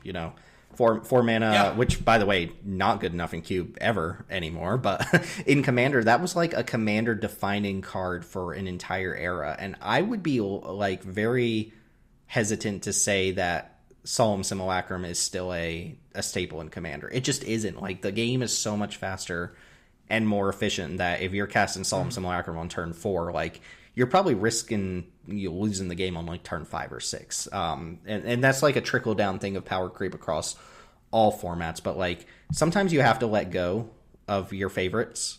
You can hold on to them, but the people who end up drafting those, like in your cube or whatever, are going to have underpowered cards because you're holding on to, classic cards that you like, as opposed to the cards you should be playing. And I think like there's probably an argument for doing that. Like, if you just absolutely love Vendilion Clique, it brings you fond memories. Like, you can make a concession to play a weaker card, but you got to keep in mind, like, if you're a cube designer, other people are going to have to draft and play those cards. So I think you have kind of a responsibility to kill your darlings when the time comes to do so. Yeah, I mean, if you're not willing to take them out back and shoot them, the other option is you can keep them and acknowledge that most modern sets, current era sets, are not going to give you a lot, especially at the rare and mythic level. You have to be very judicious in what you're putting in, and your cube might slowly turn into a bit more of like a peasant environment. And I actually think that brings up the question, like, it feels insane to say stuff like this, but like, would Vendilion Clique even be like particularly broken in the peasant cube? Like, it would just be like kind of playable, maybe. Like, I don't even know if it'd be good. I think it would be good as an uncommon. Like, I think it would be good without being great. Like, I don't think it would be like, oh, sure, I can't believe they downshifted Vendilion Clique. Like, I would be like, no, I think Vendilion Clique deserved to be downshifted. Right. Yeah. It would probably be very playable as a 3/1, just like not amazing, like you said. But like, that's kind of the thing, right? Is like, these cards that were once powerhouses and notable cards sometimes just kind of fade off. Like, we've talked a lot about Tarmogoyf in the past, like how it didn't really hold up. And there's a part of you that's kind of sad about that. And like, at the same time, like, what is it? What doesn't grow dies. Sure. Yeah. Magic recognizes this too. I mean, look at the intentional rare. Look at the Cyclone card in Modern Horizons 3 that got downshifted from rare to uncommon. The white. Oh yeah, Decree of Justice. Decree of Justice. Look at that. Like, they know. They put that card at uncommon. It's not even good. It's not even good at uncommon. Like, it's just not a good card, but it used to be like a standard defining card. And the designers shifted it down to uncommon. They know it's not like as good as it is. Look at all the downshifts from Commander Masters last year. They took a handful of cards like Rishkar and Goreclaw and Gonti and, Judith and such and such and such, and they downshift them all to uncommon because they recognize, like, those are uncommon power level cards now. Like, those are not what rares and mythics look like these days. So yeah, that does end up causing a bit of an issue if you like build arounds. Yeah. The floor for build arounds gets increasingly higher. We've tried a number that didn't work out in the past, of like even old staples like Monastery Mentor just didn't quite work out in our environment. One of the only build arounds that has survived has been Delny, and to be honest, that's mostly a product of one of our drafters, Doug, just like breaking this card in half a number of times and keep getting us to keep it in the cube, because he just like shows us what it can do. But like, that's the kind of power level build arounds need to have. Like, Delny kind of has this sort of thing of like suspend one, win the game, right? In a lot of cases, where just like you generate so much value on the next turn by casting two drops that generate value that it does a ton. But these sort of build around effects, as you start going up in power level, really do suffer. Well, what it means is the build arounds in an environment like ours have to just be creatures with stats on top of their build around potential, right? They can't be, I don't care how much you want a spells matters deck to like happen in a cube like ours. You can't just play like double vision. You can't throw like an enchantment that you need to take a turn off and untap with, and then you're going to start accruing value with it. Like the type of build arounds we really think about for like limited play, you just cannot get away with those in an environment where everybody's curving out with efficient creatures. And some of that comes down to the cube design, right? We could certainly sculpt an environment. In fact, we've talked about doing so, where, enchantment-based build-arounds and stuff like that actually work. But we go for a pretty spiky approach to our cube, and that means playing efficient creatures, and that fields out the possibility of playing like a build around enchantment that requires a turn cycle to actually start getting going. And then from there, it's just like drawing a card or two. As you go up in power too, you have to start recognizing that things that historically are kind of common or good end up getting worse. One of the things that we notice, for example, is like when you're in lower power environments, black sack based strategies and aristocrats are really, really good. And then at a certain point, you start transitioning to the point where all the black cards are either like mid-range or reanimator or something like that. The kind of cards that you're allowed to run at a certain power level change over time. And those are things you have to recognize. And really the big question we've had, and this is what led to this episode, is like, what are we supposed to do, right? With all these powerful cards, are we supposed to cut all these cards and just not run them and just ignore new cards that come out, or do we have to like adjust some of those lower cards in our cube that maybe it's time to have a second look at them and see if there's options that we aren't running that could maybe raise up the floor a little bit. Yeah, it's different when you talk about Vintage Cube, right? Because Vintage Cube just gets to take the best cards from every new set, pluck them, and slot them in. With the exception of like absolutely miserable cards, like some people don't play things like Hull Breacher in their cube and initiative cards in their cube and stuff like that. But for our cube, we've tried to maintain a certain power level to the point where like a card like Shieldred the Apocalypse has proven too good comparative to like everything else that we're playing in the cube. So we have kind of like a baseline. Let's say every card in the cube is an 8. We might have a 9 here and there, and we might have a 7 here and there, but we don't have 10s and we don't have like 4s and 5s. Like that's just kind of a way to visualize it. The problem is when these new sets come out, we try out a bunch of cards and they end up being 9s and 10s as opposed to the like 7s or 8s that we're aiming for. And we end up cutting back on them. And we've done this so much. Like, we had an entire episode on the, like, quote-unquote ban list, and it was, like, 50 cards or something like that. At some point, we have to ask ourselves, like, should we just be raising the bottom line? Should we be bringing the floor up to the standards of modern Magic and play the cards that we've cut and just accept the fact that there's going to be some power outliers for a little bit? What I don't think we would do is play the absolutely egregious, like, top-end power level cards like Minsk and Boo and Teferi and Oko and things like that. We would still have a cap on like the absolute most powerful things, but we'd be a little bit more lenient towards things that we've cut recently, like Yawgmoth, Preacher of the Schism, Chromehost Siege Shark. The list goes on and on and on with all these cards that we've got. Thonian Nightmare, Flage. Those are the type of cards that might actually make sense if we raise the floor a little bit. The problem with raising the floor is now we've got this like lower end of cards that are just barely holding on, like whatever the worst like 2-drops are. We don't have like that many cards that I think we just consider like absolutely terrible in our cube. Like, why would we? But if we raise the floor, we're going to see, I think, a bigger disparity between the bottom cards and the average cards rather than a disparity between the top cards and the best cards. So there's a little bit of a tough situation for us, but we are at a point where a set like Modern Horizons comes out, or even Thunder Junction, and we see these really powerful cards and we're like, I don't think we should play that because I think it's too good for our environment. It feels like that's happening so much. Like, look at Amped Raptor, right? Amped Raptor is a fantastic red 2-drop, and actually, like, our red 2-drops could use with having a few more cards that are just really powerful. Look at a card like Inti, which we actually do play. Like, Inti's pushing the boundaries of what our power level for our cube is. But they print so many of these cards every set now that we can't just, like...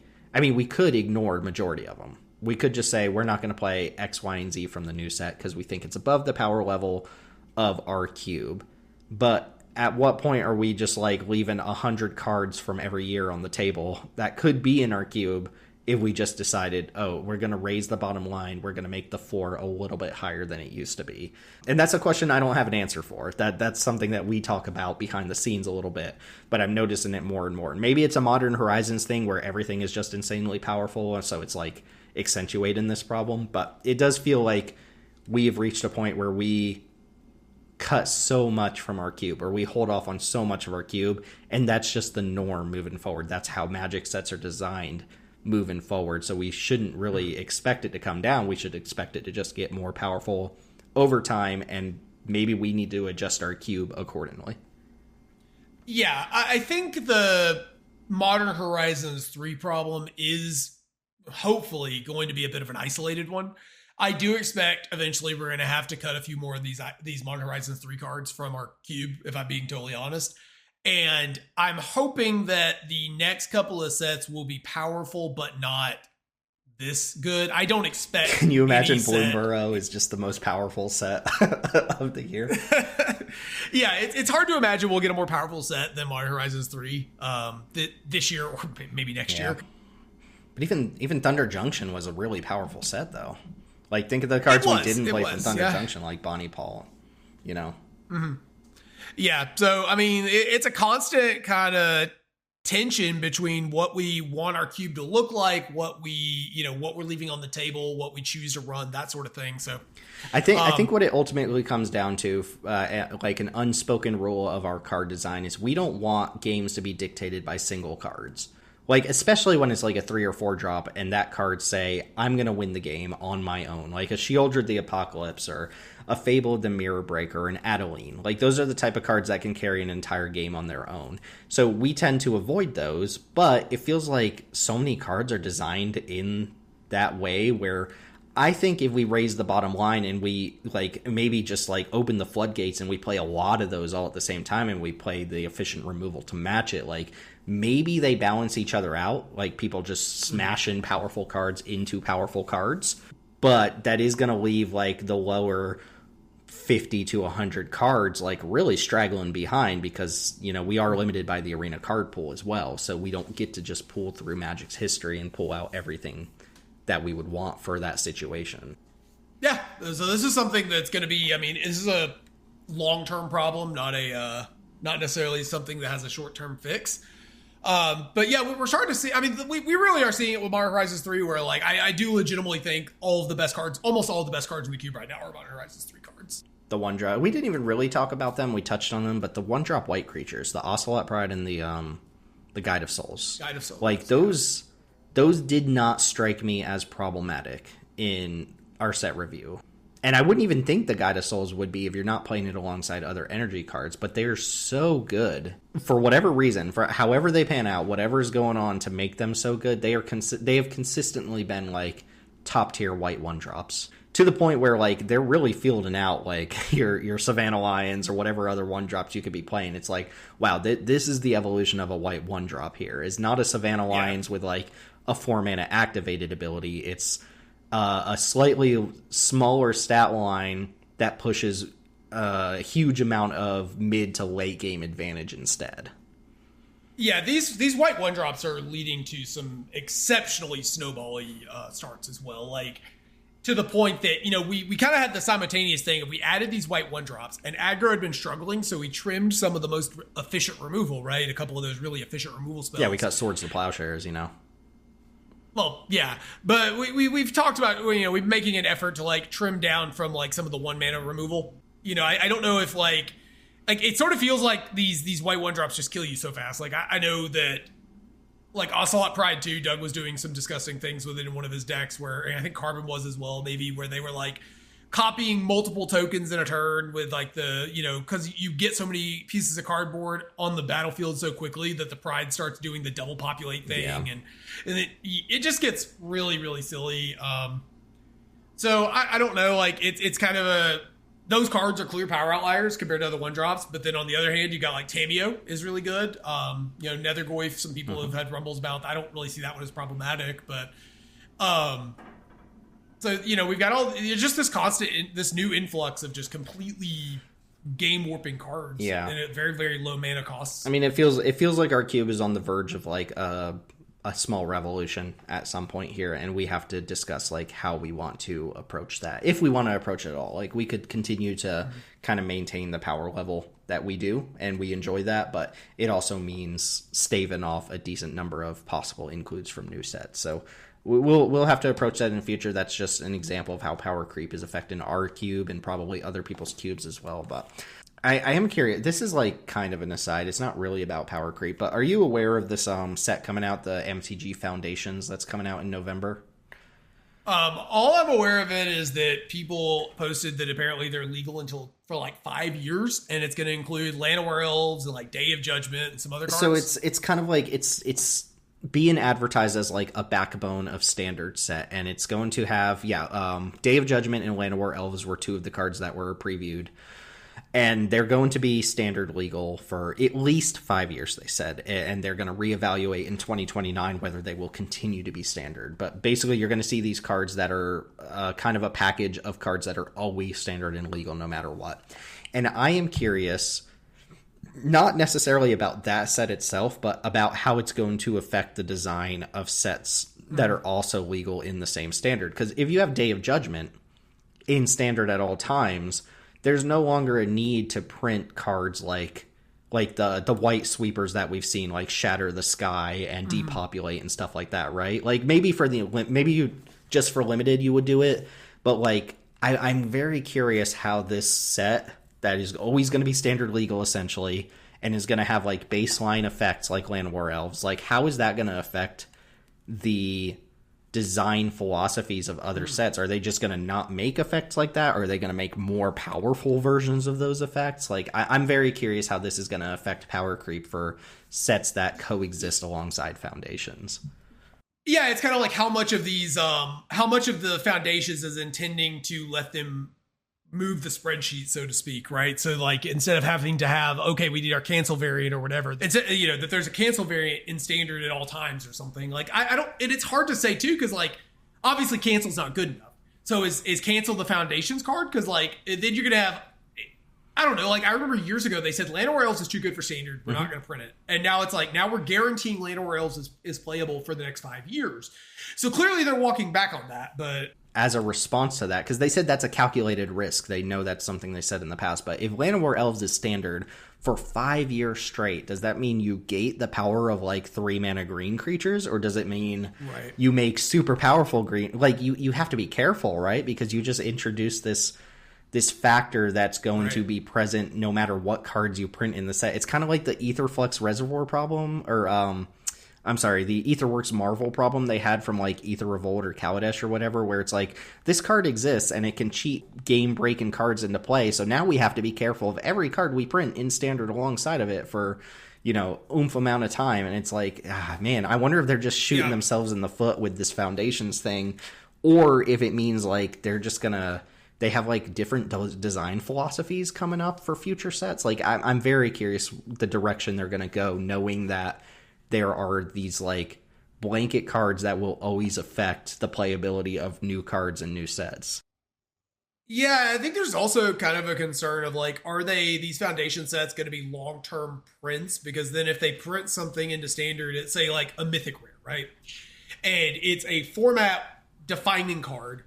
people need it for their decks for 5 years, and then like they don't have the product to be able to support that, right? Is that going to like cause card prices to spike because you know the cards are around for 5 years? There's a lot of questions like on multiple sides there, but I was really kind of shocked when I saw Llanowar Elves was part of the foundations, because I would assume that if we're making a foundational set, it's going to be like Hearthstone was, where the foundation set is mostly cards that get power creep by the base sets. And that might be what it is. Like that might be what this ends up being. I'm curious. And like, are we going to start seeing like standard sets having like delighted halfling level cards on them? Like, is that where we're yeah, headed? but the catch 22 there is, if you do that, what was the point of having foundations in the first place, you know, right? Like if you're just going to make better versions of all these baseline effects, like then who cares about the foundation? So I don't know. It feels like there's some sort of intentionality here about the future of card design that I'm like very intrigued by, especially since they literally let off with Llanowar Elves and Day of Judgment. Like those are two like really like neat, like slap in the face cards to be like, these are always standard legal for 5 years. Like I'm well, yeah, because both of those are better than almost everything available in standard. Outside. Yeah, look at all the white obviously sweepers. Day is worse than Sunfall. Look at all the yeah. But the 4-mana white sweepers have always been like Day of Judgment Light or Day of Judgment with downside, and now it's just like okay, the baseline is Day of Judgment. So does that mean now we get Day of Judgment Plus in future sets? Like I don't know. Yeah, or do we just not see Day of Judgment? Like that's the so really interesting, kind of concerning, but we'll see. It's been weird seeing the Bloomburrow and Duskborn spoilers come in together too. That's been really weird. Spoiler season has been very strange. Granted, that was like an Amsterdam panel.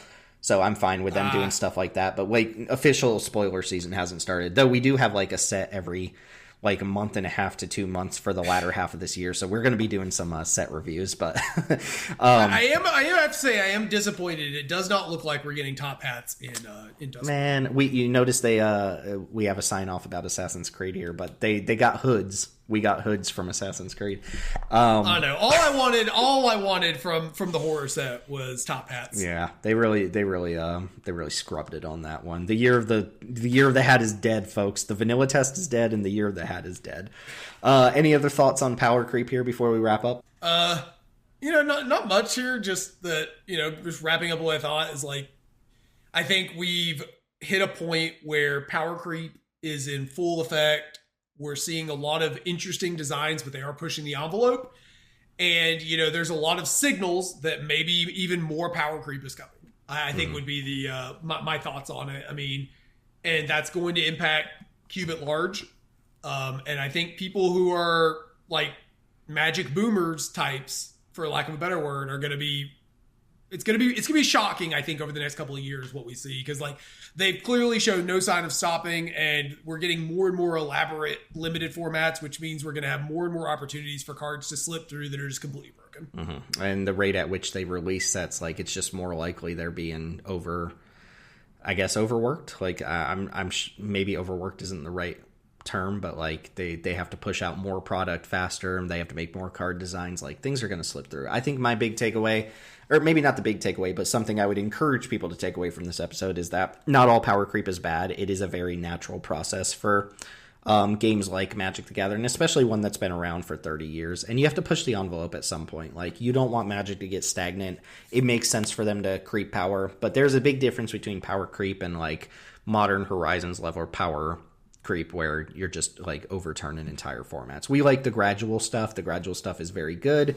It leads to interesting gameplay, interesting card design, but it needs to be checked. It needs to be left in check for it to be, functional. Otherwise you do end up with just like broken stuff. Like power creep does not equate to broken, is what I would say. Broken is bad. Power creep is generally good and welcome and natural in a card game like this. With that said, let's go ahead and close this bad boy out. Thanks as always to everyone listening. Remember, the best way to support Jank Diver Gaming and the Jank Tank podcast is to join our Discord server. Draft with us, give us your feedback. It's a great place to hang out with like-minded individuals and talk about Cube, Retail Limited, and all things Magic. You can find links to our Discord server wherever you're listening to this podcast. You can also find a link to my Draft Sim article on power creep, which I was really proud of. I was proud of that article. I thought I did a good job on it. It was a good one. We have tons of scheduled drafts throughout the week, including the mainline Jank Diver Cube, the Jake Diver Peasant Cube, various grab bag cubes throughout the weekends, and we also have a scheduled F&M event where players vote on a cube to play, as well as weekend chaos drafts. So there's always plenty to do here. You can check out our socials, Twitter at JankDiverGaming, YouTube.com/JankDiverGaming, and Twitch.tv/Teld Talks if you want to listen to Teld talk more. So that'll go ahead and do it. We've probably got another good few episodes to go before Bloomborough hits us. I think Bloomborough hits end of July. And actually, I got to get with you and Chris and figure out what our schedule is going to look like, because I'm taking an extended almost 2-week trip to the East Coast where I won't be able to record during that time. So I don't know if we're going to do an episode early and just have it ready to go, or if it's just going to be the two of you guys or what, but we'll hammer that out behind the scenes. But yeah, to the listener, thanks for listening. We'll see you next time. Okay, I have a quick. I'm gonna start calling these farewells. I've been calling them farewells on the tagline instead of I can't be completely derivative of limited resources like the sign off, But anyway, the farewell today. I wanted to ask you about Assassin's Creed. I was gonna ask you both actually, but Chris isn't on the call here. So Fallout came out like last October, November. Doctor Who came out shortly before that. They're just pumping out these universes beyond products. But we talked about Fallout a little bit. And you actually seemed like you had quite a bit to say about Fallout and a lot of experience with it. Where are you at with Assassin's Creed?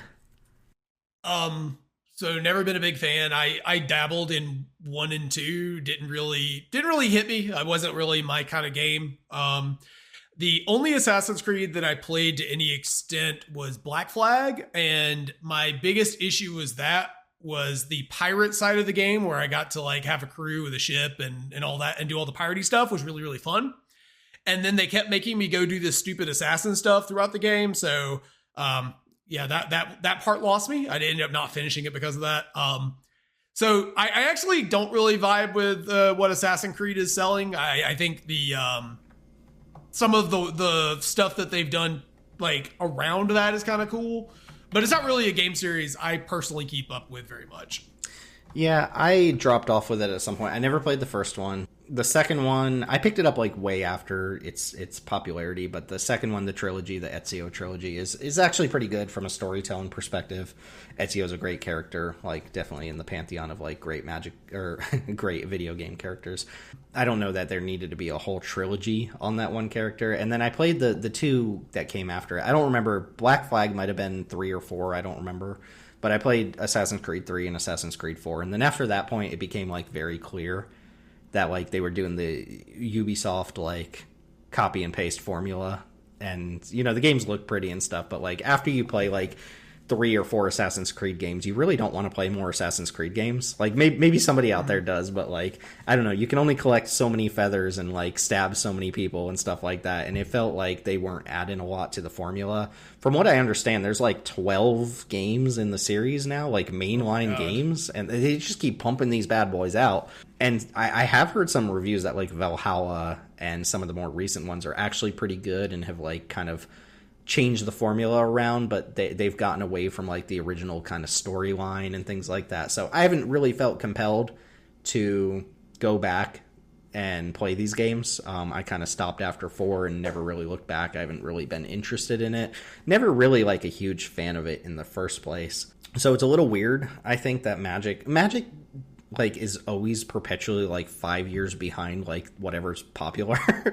Like when they did the Walking Dead Secret Lair, they're like, there was like, did anybody care about the Walking Dead anymore? Like yeah, I figure we'll get the FromSoft crossover about the time like Elden Ring 3 is coming out. Yeah, it's just like were these like in talks with contracting for like 5 years and you just now released it or something? But yeah, the Assassin's Creed one is really weird, and I'm going to talk about a couple cards here that I actually like, but it's such a weird... Ooh, is it a guy in a hood? There might be a guy in a hood. I am a little confused about who this set is even for, because according to them, the cards were designed with modern in mind, and there's like maybe a modern playable somewhere in here, but it's not even like a real set. There's no commander decks. It's not draftable. It's just cards and packs. So it's kind of like, it's not standard legal. So think like March of the Machine, the Aftermath, but not standard legal. So it's like, you're just making cards for the sake of making cards. Like, at least make commander precons or something like you did with Doctor Who. Otherwise, these are just 7-card booster packs with random Assassin's Creed cards. It's so weird. Like, what a weird product. It feels like a wasted opportunity to be able to tie together some really cool stuff in like a limited environment. Yeah. And I know that's a lot more work than just churning out cards. But, you know, like, you could have, I mean, just like, I don't know what the mechanics of the set are, but could you imagine a limited environment where you, like, mark people's creatures for assassinations, and they're like do you remember, I think it was Chevelle from Ikoria, where it's like, you would mark a creature, and if you killed it, you got to draw a card. Like, having, like, being able to set up, you know, targets and then getting a reward for killing them. That could have been cool to draft. There is actually a Cormac or something. There's a card in here that puts bounty counters on things and then rewards you. That would be a really cool mechanic, is like multiple cards that put bounty counters on things and then rewards for killing creatures with bounty counters on them. But yeah, this isn't designed for limited. It doesn't even it feels like it's designed for commander, but it's not a commander precon, which is really weird. Like, there's no commander precons. It's just cards. They're just making cards. Like, I guess they had to have a contract for Assassin's Creed, and they're like, let's just make cards and put them in a new Beyond booster or whatever. There's even a new booster pack for it. One of my complaints with these Universes Beyond things, and like, I'm not knocking this. This is really cool for people who are Assassin's Creed fans. And from what I understand, Universes Beyond stuff is actually pulling people into Magic. And I think that's net positive. However you feel about like Fortnite and Doctor Who cards being in your IP, like, I think it's cool that more people are playing Magic. But one huge complaint I have about this one, the Doctor Who one, the Fallout one, and maybe I'm just like not a pop culture person, but if you don't know these IPs, like, half the cards are just dude, like, standing around or jumping, or like, the art is literally just person walking or person running or person shouting. If you have no tie to any of these characters, the art is like so monotonous. It's just like person. Yeah, it feels like, in particular with these sort of mundane ones, like, I feel like when we get the Final Fantasy set, it might be a little different because those characters are carrying around big, oversized weapons and stuff like that. Well, that, and we're familiar with those characters, right? Well, sure, but even if you're not, those characters have a little more flair than, like, guy in hood or, like, guy with gun, right? Like, you're going to be able to tell the difference between, like, Cloud and you know, Squall or something, right? Their weapons and looks are totally different. It is so fucking weird to have a Magic the Gathering card named Leonardo da Vinci. That is very weird. Yeah, I don't know. Like, I sort of chalk Universes Beyond into creative bankruptcy territory, personally.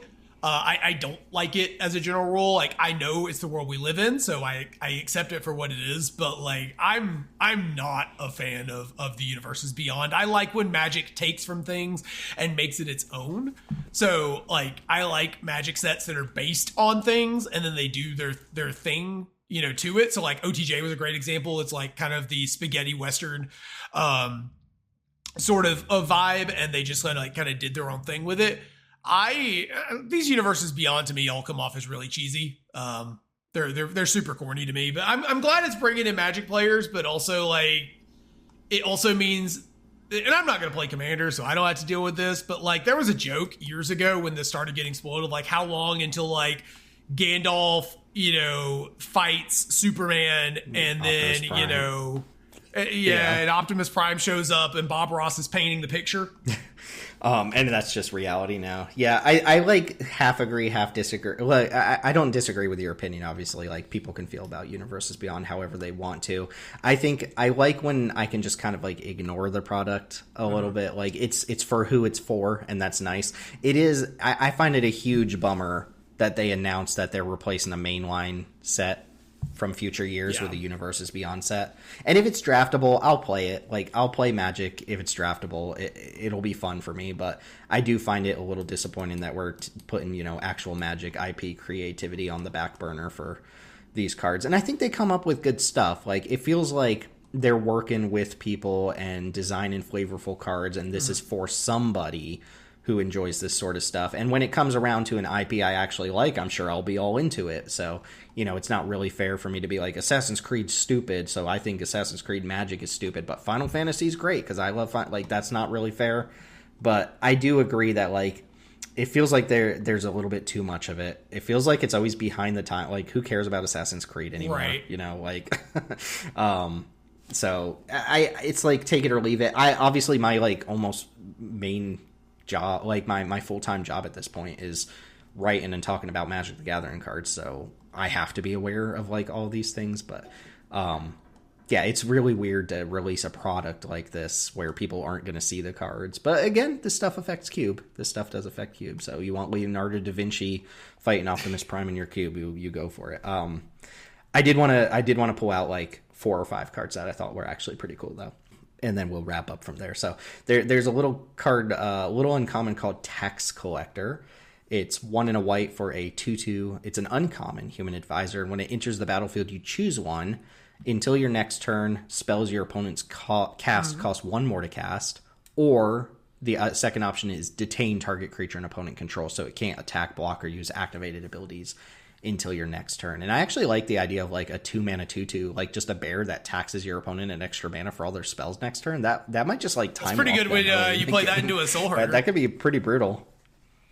Yeah, you blink it on the same turn. They have to pay 2 mana for every spell they cast. That's pretty good. Plus, like the buyout of just like 2 mana 2/2 target creature can't block and can't attack you back for a turn is probably fine as well. So I thought that was a neat little 2-drop there. And those tax effects definitely, like the more of them you play together, the better they get, right? So I could see this slotting in somewhere next to like Athalia or something like that. There's a Wrath called What Must Be Done. It's 3 white for a sorcery. It's a rare. It says choose one, destroy all artifacts and creatures, or return a historic permanent card from your graveyard to the battlefield.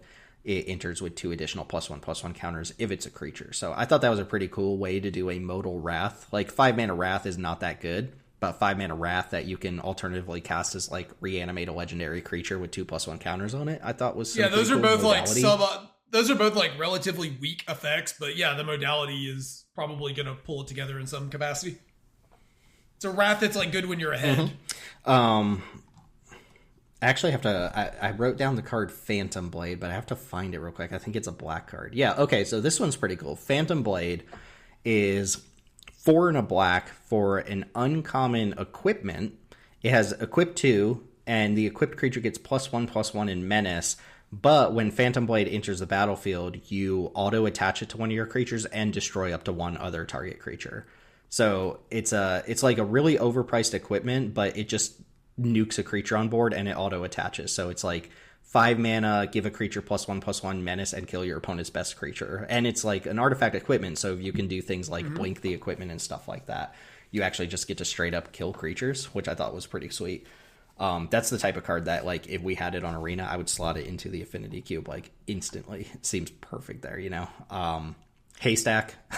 Haystack. I do like that Universes Beyond gets to do some top-down designs like this. Haystack is 1 and a white for an uncommon artifact. You pay 2 mana, tap it, target creature you control phases out. Which, like, I get it. Like, you're in the haystack, you can't be found. That's hilarious. It's a cool way to do the like whole Assassin's Creed hiding in the haystack thing. Though it is a little funny that like your opponent could cast like Apocalypse and destroy the entire world, and like your dude's just phased out in a haystack. The haystack like he's good. He pops back out. He's like, but he's just safe. It's like Indiana Jones in the fridge, during the atomic bomb or whatever. And then last card was another top-down design called the Animus. Let me find that one real quick. What I remember of Assassin's Creed, at least the early Assassin's Creed, is the main character, Desmond Miles, would lay inside this device called the Animus, and it would allow him to experience the thoughts and memories of his ancestors. So, like, you're not actually playing as these historical figures. You're just Desmond Miles, who's, like, remembering these historical So it's a memories. I remember the Animus is I thought was a very cool way to turn that into a magic card. So this is a 2 mana legendary artifact. It's a rare, At the beginning of your end step, you exile up to one target legendary creature from your graveyard with a memory counter on it, and then you can tap the Animus until your next turn. A legendary creature you control becomes a copy of a creature you control with a memory counter on it. So you kind of you like pull a legendary, like a historical figure, a legendary creature out of your graveyard. That's the like old historical figure, and then you tap the Animus to turn a legendary creature you control, like your main character, into one of those memories. I thought that was a really sweet way to do that. So we can turn Leonardo da Vinci into Optimus Prime?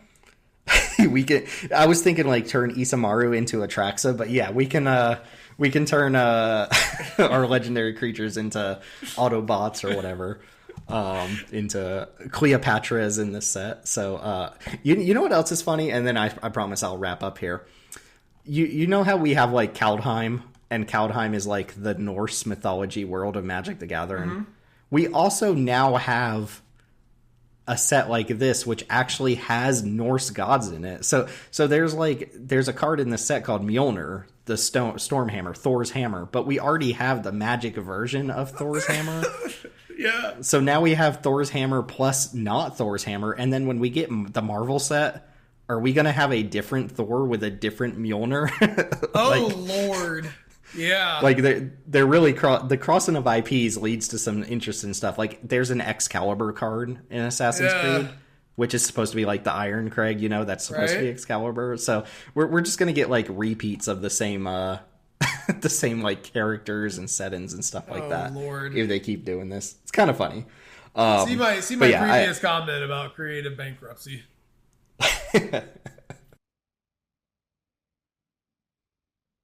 Hey, man, what's going on? It's good to see you. Yeah, you too, man. Yeah, so thanks for meeting me. I could really use your help on this.